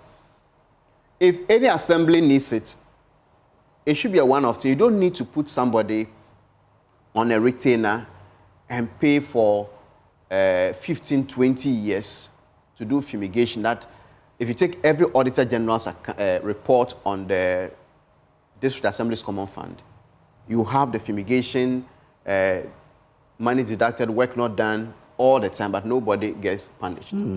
So I think that if there will be a win, it will follow or proceed from what the government does from here. And that is where we should all come together and then police the system. I don't think it should be just a Manasseh battle because the monies are for everybody.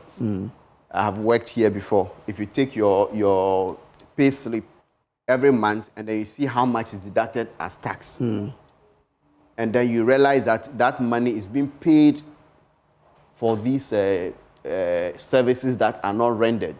Some are not needed in the first place. It hurts. Whoever is listening to us, when you buy things, you pay tax. So it shouldn't just be a Manasseh against Zoomlion fight. No, it should be every Ghanaian, because these monies that are taken from health insurance are part of the reason you go to the hospital, there are no beds. If anybody collapses anywhere, you are likely to die from preventable situations because Manasseh, there are no... Time. Just like you're saying, it shouldn't be a Manasseh issue. It shouldn't be a Zoom. Like, we should also hit on the government. Because the government is in bed. They are the ones who enabled this to go on so long. So the complicity or whatever we are talking about is Zoomlion and the successive governments we've had over the years. Grace, what's coming up next?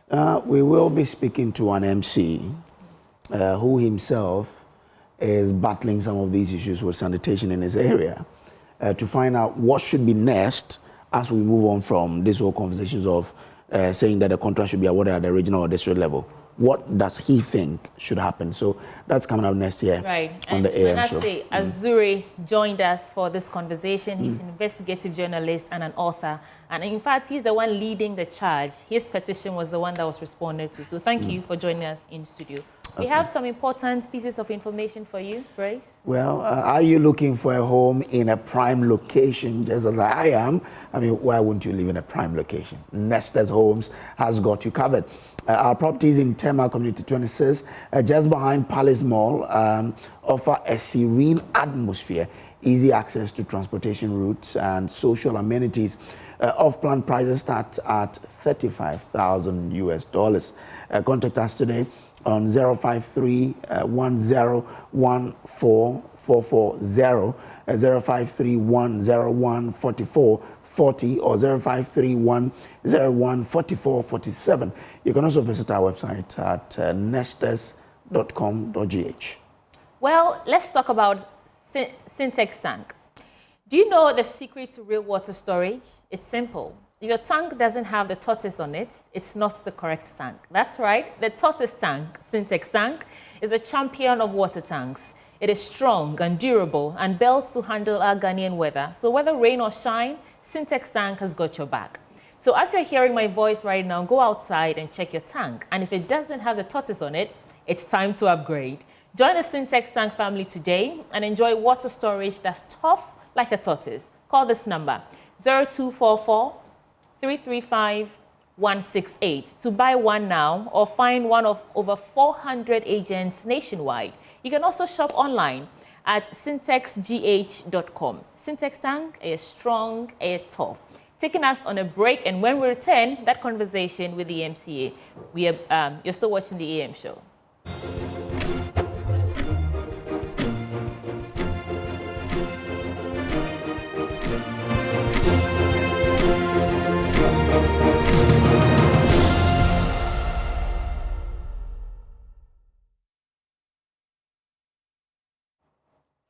All right, so welcome back to the AM show. And we told you earlier that once we've had that conversation about the Zoomlion contract and what government intends to do and the next line of action, we need to find out from an MC what he thinks should be the next step to take.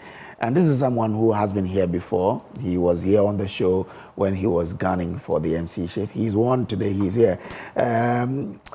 And you know, coincidentally, I don't know why the producer did that, but this is me interviewing my senior brother here. We're all from Ahanta West, and actually, when I was growing up, he was the guy I was looking up to. But he's engineer Kofi Edu, the MC for Ahanta West. I come at the brofro, but yeah, the okay, Canadian, I be as well. Come there, so okay. Aha. Kedibla Boko. Adumio. Galania, mommy, Dokwana Kayaki. All right. So let's, you know where we ended this, the last conversation about this whole Zoomlion contract and what must be done. Now the power looks like it's being given to you and your other colleagues. What must happen? I think that for some of us, I mean, when we came, when the president appointed us, and then we came into office, sanitation has been one of our biggest challenges. I mean, over the past meetings that we've gone to RCC, we've seen that everyone is talking about sanitation. And if you go to the Western Regional MMDAs, I'm the operations, and everybody comes. Okay. So it's something that we are looking at it. And then it's good that when the Common Fund came, they've given us areas. Okay. So I think that now some money that we're supposed to be paid at the source will come to the local level, and then you look at the scope of work before you can do your payment. And I think that there are laws that also give you the opportunity to look for other waste management companies to see how best possible. Because as part of our KPI, sanitation is part of it. Okay. And the minister, Honorable Joseph Nelson, have told us that especially the cholera outbreak that came, he's looking forward that everybody will do a good job so that there will not be cholera outbreak in your municipal. So that is, it's a challenge. So I think that we are going to look at it and make sure that the right thing is done. Okay. What of the proposal that we don't even need a company to manage sweepers? Those days when we were growing up, we knew that in Agron Quanta, there was some group of men and women who were sweeping and were collecting into wheelbarrows. You remember? Right. On top of wheelbarrows, they will put some basket on it and they will be collecting the waste into it. Right. So what do you make of that proposal, that you don't need a company to manage those? So for me, I think the sweeping and then the dredging coming to the local level will help. Because if you have companies at the local level and then the waste management section of the assembly can look at them critically and make sure that the work is being done. I mean, I think that is something that we can look at. Okay, all right. So since you assumed your role as DMC, what has been the toughest challenge? My toughest challenge is, I mean, I will be blank, indiscipline. Okay. And I think that that is something that we need to reset. I mean, changing the mindset, because when I came, I realized that sanitation is a challenge, just like I said. So we've started a sensitization. So you saw us even starting at home, at the assembly level, making sure that we do our paintings, making sure that we read our surroundings, making sure that at least you not get a single rubber plastic, because I'm coming from the mine. And then in the mine, there is no way that you will eat or drink and then put a sachet rubber anywhere. So it's something that I realized that was going on. And it wasn't around my surroundings alone, around Aguna vicinity. So that is something that very, very, very soon we are going to push. And aside that, you look at the congestion, as people building on waterways. So it's attitudinal. And I think that you need a strong leader to make sure that all these things goes away. I know that it's not going to be a day thing. It's to be a process. Already we started with a desilting, making sure that we are clearing any houses or any foundation, whatever on the waterway. And then, as I said, I'm going to be tough on that, because how can you fill a river? You know River Mandani, you know it. In the olden days, that's where our traditional people were doing whatever they need to do, especially when they are installing a king. And encroachment over the years have blocked the whole area. So a whole river is no more, and people think that it is right. And then in building in those areas, you need permits. Almost every property around that area is not having a permit. So we are reviewing whatever we will do, putting in it the other side of it, to make sure that at the end of the day, the people in that vicinity and that Islamic area are okay. So those are the things, and I think that it's indiscipline. And we've turned a blind eye on it because of sometimes politics, sometimes we think that it is normal. And that is one thing I've seen. People think that things are not normal. Now we are trying to make it a norm. So if you try to do the right thing, then they term you as the order or not. But I'm going to be as tough as possible, as strong, to make sure that the right things are done. It's good you mentioned politics, because there was a time a former DC of the area, when it was a district, was creating roads within the town. And that is how come we got some of the routes that we do have now. Right. But, you know, it gets to a point where the building in the road is for a member of his political party. So he has to leave it. How prepared are you to say that whether or not you are my party member, I care less, I'll break down the building if I have to break it down? Well, there are two footings, or let's say the foundation, that, as we call it, that was on the riverside, and especially the ones that were in the stream. That was filled with almost about 25 to 30 loads of laterite to build a foundation. And the guy himself said that when he was building it, there was water coming, so they put a pumping machine, and then they were pumping the water and then sinking the foundation. Okay. Those guys are NDC. They are my own people. Okay. But I spoke to them, and it's the approach. I spoke to them, and they themselves came to the office and told me that, no, Honorable, you know something. We know we've done the wrong thing. Pardon us. And I told them that that's the path of the river. And at the end of the day, you are only two.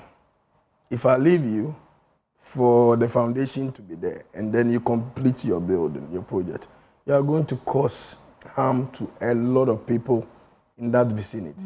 So I'll not look at one person so that a lot of people will suffer. And since we cleared that area, the river, the water is now flowing quite good. So it's the approach. And at the end of the day, it doesn't mean that because he's NDC and somebody's MPP, we are all Ghanaians. And the most important thing is, whether you are NDC or MPP, the right thing must be done. So you need to take that bold decision. The Aguna Contract Township, the capital of your municipality, is choked completely now. What's your strategy? Yes, we have a bigger strategy or a bigger plan. So we are taking it one after the other. I think that since I came, because of my background where I've been able to work, started as a radio person, went into marketing, and now a mining engineer, working in the mine for the past 10, 12 years. I've seen a lot of things, and then sometimes when you travel outside, you see how communities are built. So when I came in, I sat down with the management team of Ahanta West Municipal Assembly, and then told them that, first of all, we need to do a reset of the mindset. I mean, so we are now doing a lot of stakeholder engagement. That is where we are starting. Because before you change someone, you need to let the person, because this is something that someone has been doing and think that it is right. And then you have to change it. Even though you know it's wrong, you just don't go in. So we started our stakeholders engagement. And we will continue to do the stakeholders engagement. And then from there, we will start the decongestion. So from the desilting that we are doing now, the next big thing that we will do in Ahanta West is to making sure that we decongest the area.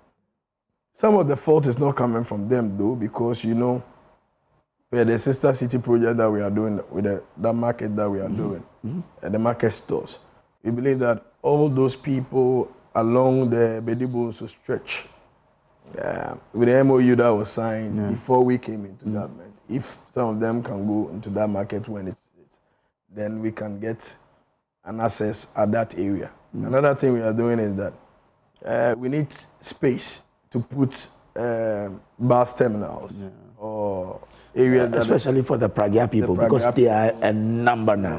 Again, the Nswaim taxi drivers, the Takwa, so that they will not stand on the roadside. So those are the things that we started doing to make sure that we allocate places, do them, put them in good shape, and then those people can go there. Then nobody can stand on the roadside to load. Another plan we are trying to do is to make sure that we speak to the minister to see, because I have to look at the law. What we want to try to do is that no big truck will pass through the town itself. So that they will use the bypass, because we have the bypass if you are going to Takwa, so that only small trucks are able to pass through the main town. And then that is something that we need to look at the law to do, because everybody have freedom of movement. So if there is permission and we can do that, then certain kind of trucks will not pass through the main town. And that can ease a bit of the congestion. And then in future, we see that we can do the expansion of the market to go to the Kukumpe area.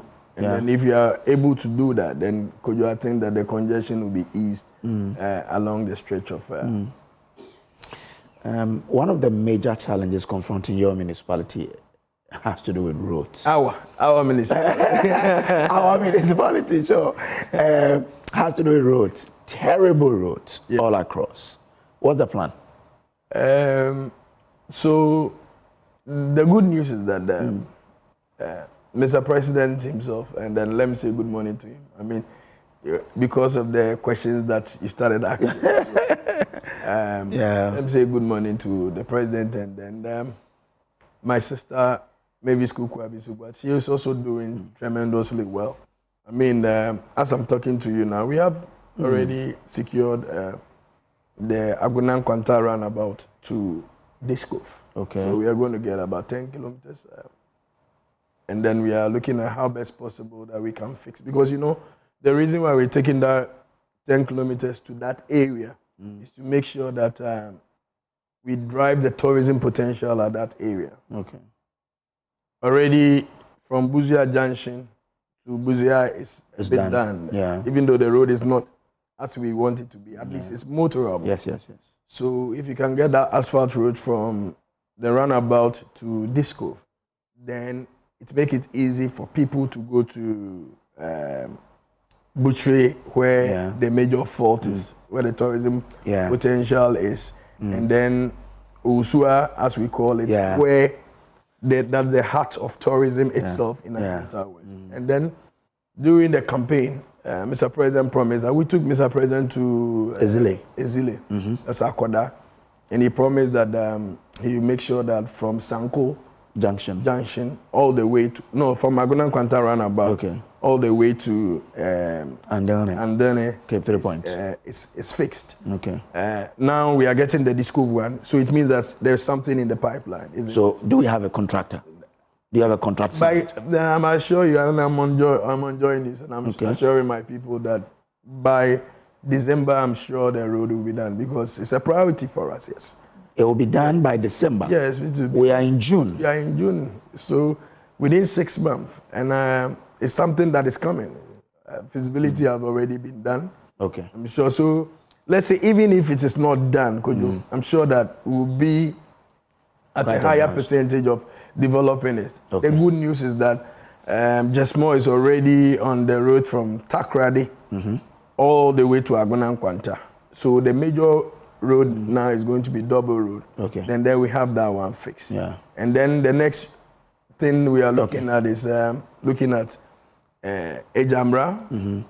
And then you look at the Funko Enclave. Yes, and then we can solve some of our Untumano and Odru and all of that. Yes. Okay. All right, engineer, we need to bounce off now. Okay. But I'll give you your last words. Well, Kojo, I think that myself and Kukwa, we have a lot of plan for Hunter West. We are coming up with a Hunter language renaissance redevelopment plan. We are coming up with, in July, we'll do the Hunter Heritage Month. Okay. It's a whole 2 weeks program that we're going to do. And then on the 26th, the big one is that because we have chieftaincy issues, we are trying to see that we'll do the first ever Hunter Chieftaincy Forum in Osua. So that it can help us water down and then we'll drive investment in Hunter West. Okay, I'm grateful to you for coming through, Engineer Kofi Edu. I'm grateful as well, thank you. All the best. He is the MC for Hunter West. That's where I come from. It's an honor to host him. Up next is In the Trends, but just before, remember the AM show is sponsored by Waylead Properties, and we say we provide quality housing at an affordable cost and with a flexible payment option. And so do come to Waylead for all the things you're looking for in terms of where you want to live. Up next is In the Trends.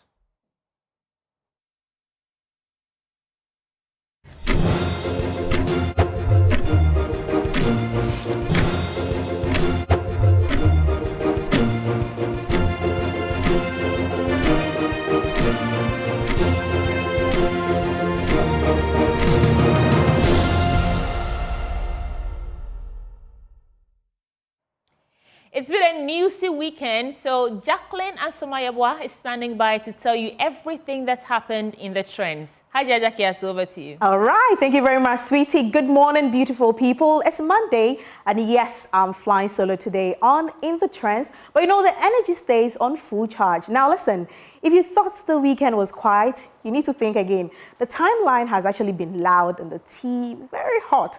So we have a lot to talk about this morning, from the NSS scandal to Black Sheriff pulling up at Legon and shutting it down. And just when we thought we've seen it all, news breaks that Trump's administration is considering some serious action against Ghana. Well, of course, this is In the Trends with me, Jacqueline Asamayabwa. To our first story today, NSS scandal. So on Friday, the Attorney General held a press conference. You know, there's been an investigation when it comes to the NSS ghost names and all that. So according to him, Ghana has lost over 548 million Ghana cedis through fake names, let me say ghost names, fake loans, and a lot more. But before I even go to explain further, Sweetie Abochi, what do you think about this? I saw a video of Gift Your Worry. Mind you, everything we're talking about right now is allegations, right? Nobody's guilty. Yeah. But then I listened to this woman and how she was talking about a few months in NSS, she changed things. She walked in there with Vim. And I was saying to myself, Madam, if you are guilty, this Vim you are talking about, it's not the Vim for the job. It's Jim for theft. Hey, I think this is the reason why we invented the word A, because I mean, a lot of people on social media, that has been the word, especially when we put out our explainer. NSS director sent inflated personnel figures to Parliament. Then after that, they'll divert these into personal accounts. You know, there's a lot more that has been happening. I mean, if I continue to talk about this thing, we are not ending this this morning. But let's see what social media has got to say about this. Let's see the comments here. So the first comment we have here, hey, Charlie, sweetie. Okay, all right. They don't want you to say it. I know, right? This was actually the breakdown. So just so you know, currently the people that are being investigated, we have the former sports minister, that's Mustafa Yusuf, and we have 21 others. And also, there's one thing I forgot to talk about, the vendors who faked invoices. CT, I don't know if you remember that part. People faked invoices. And NSS issue, there were people who were there and they were not getting their money. And you know, I happened to fall victim to this because that time I was doing my NSS. During that period, you get it, 4 months, people were not getting paid. 6 months, and this was what was happening. So let's see. So St. Vivian says that NSS cloth we never asked for was sold to us compulsory. We could have made 50 pesos photocopy of our documents in town, but they insisted we do the copies at their office at 2 cities. Our allowances were delayed for 7 whole months when these huge amounts of money were at their disposal. May God forgive them all. Esio Wenham says that, so why can't he go back and do 2008 to 2016 too? We want to see what happened during that period. I mean, a lot of people are asking that, thinking that it's, I mean, politically motivated, but then this is what we have right now. And also Felix says that, moreover, ADB's submission is not clear and needs further investigation. A government access or money can't be used as a guarantee or collateral. And that is on the back of Gifty Owaremensa, the AG, saying that Gifty Owaremensa used some of the NSS funds as collateral, yes, when she wanted a loan from ADB. And later on, there are like some shell companies, and she has a company, Block of Life Limited, yes, a whole lot more. Then later on, she used some of the money to buy Toyota Land Cruiser. I mean, when we talk about this thing, we are not ending today. And also, let me get some other comments here. So Kwesi says that, tell me, sorry, okay. So DJ Sky says that, tell me there's no money in the country, okay? Because when you talk about 548 million, I mean, missing and being lost, Ghana, you have money, pa. No wonder. Riddle. Who was it that said Yetisikaso? Nanso. The person was right too, because the money day. I know, right? I mean, let's move on to other story, but there are a lot of comments on this conversation, people still talking about it. Now, one interesting conversation or one interesting video trending on social media, before I even talk about it, let's take a look at this video.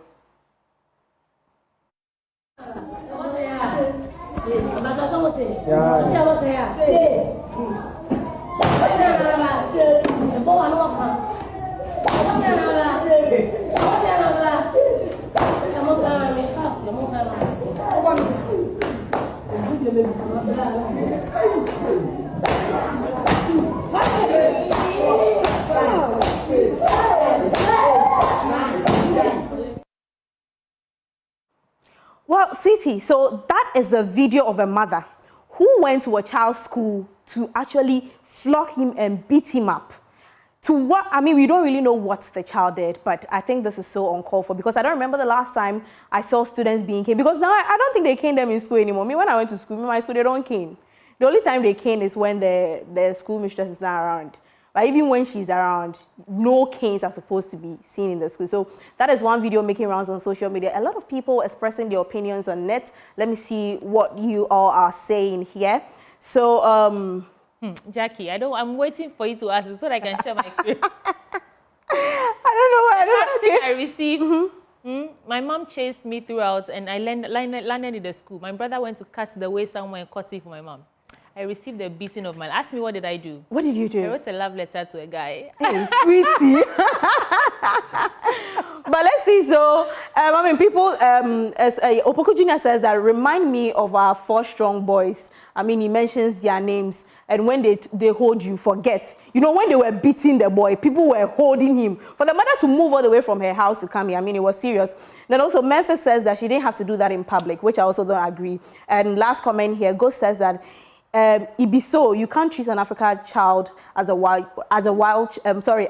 child. It will never work. That thing I don't agree. Oh, say Africans, we need to be treated differently when it comes to our upbringing and when it comes to, I mean, our parents discipline us, because they always feel that when it comes to the white children, they are supposed to be. I mean, they are not supposed to be king and all that.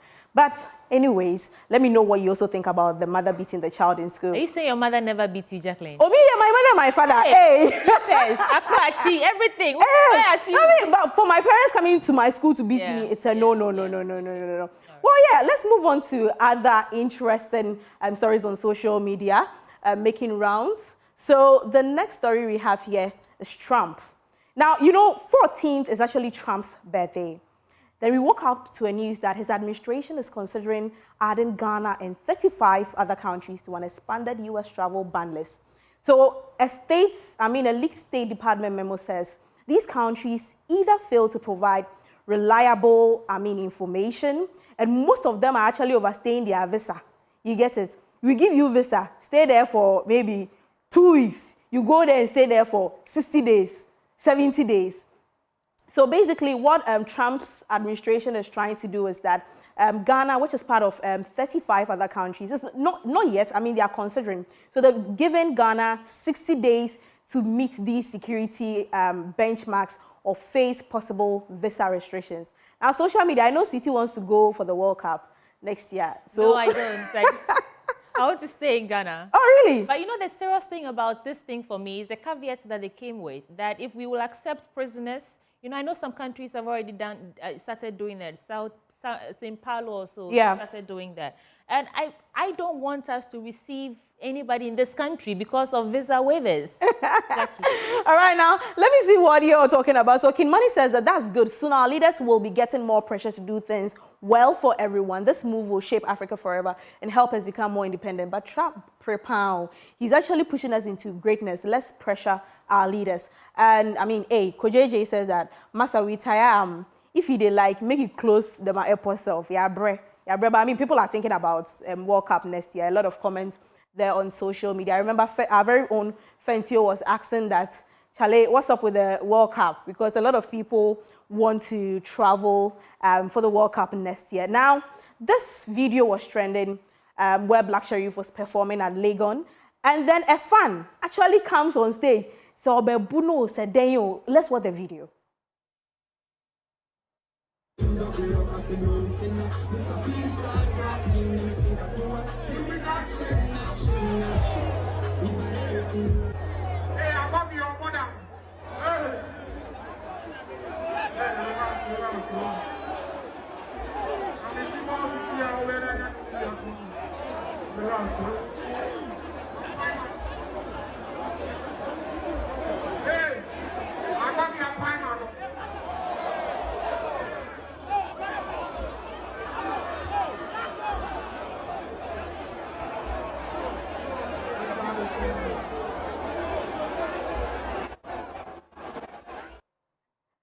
Now, this guy is called Agbovi, one of the die-hard fans of Black Hole. Jumps on stage, Charlie, Black Hole cry say, "Oh, be pine and if I saw pine and umpo." Now, let's see what social media is talking about. So, Sammy says that they for slap him, make he deji, way kind nonsense behavior that, and I mean, a lot of people talking about this. People are talking about other guy, or far red and because this thing, you can't do this anymore. The last time that someone tried that on Burna Boy or Stampin or Tietiano. So personally, when I saw that, I mean, I was like, Charlie, don't try that for here, even if you are the brother self. But then away from that, one interesting video, I mean, that is our video of the day, where President John Dramani Mahama yesterday, I mean, it's believed that he emceed the Men's Day service in church, and he made a joke. Let's watch that video. Watching a social media skit. And this guy said, "Oh, me papa na say me do be kwa brochre.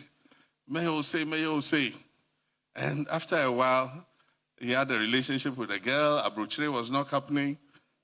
And so one day they met outside near some farm. And the girl said, what that me? And you now say, what the Mbeko Abrochire? And I say, what they be? Me say, a bronechi.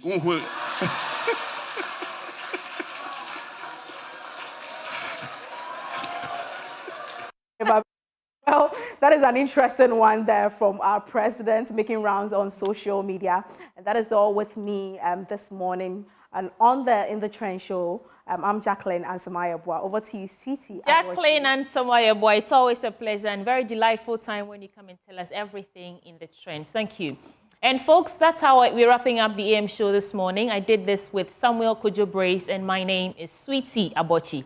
Mamiesi Nyameche Thompson serves you. Join his desk in a bit.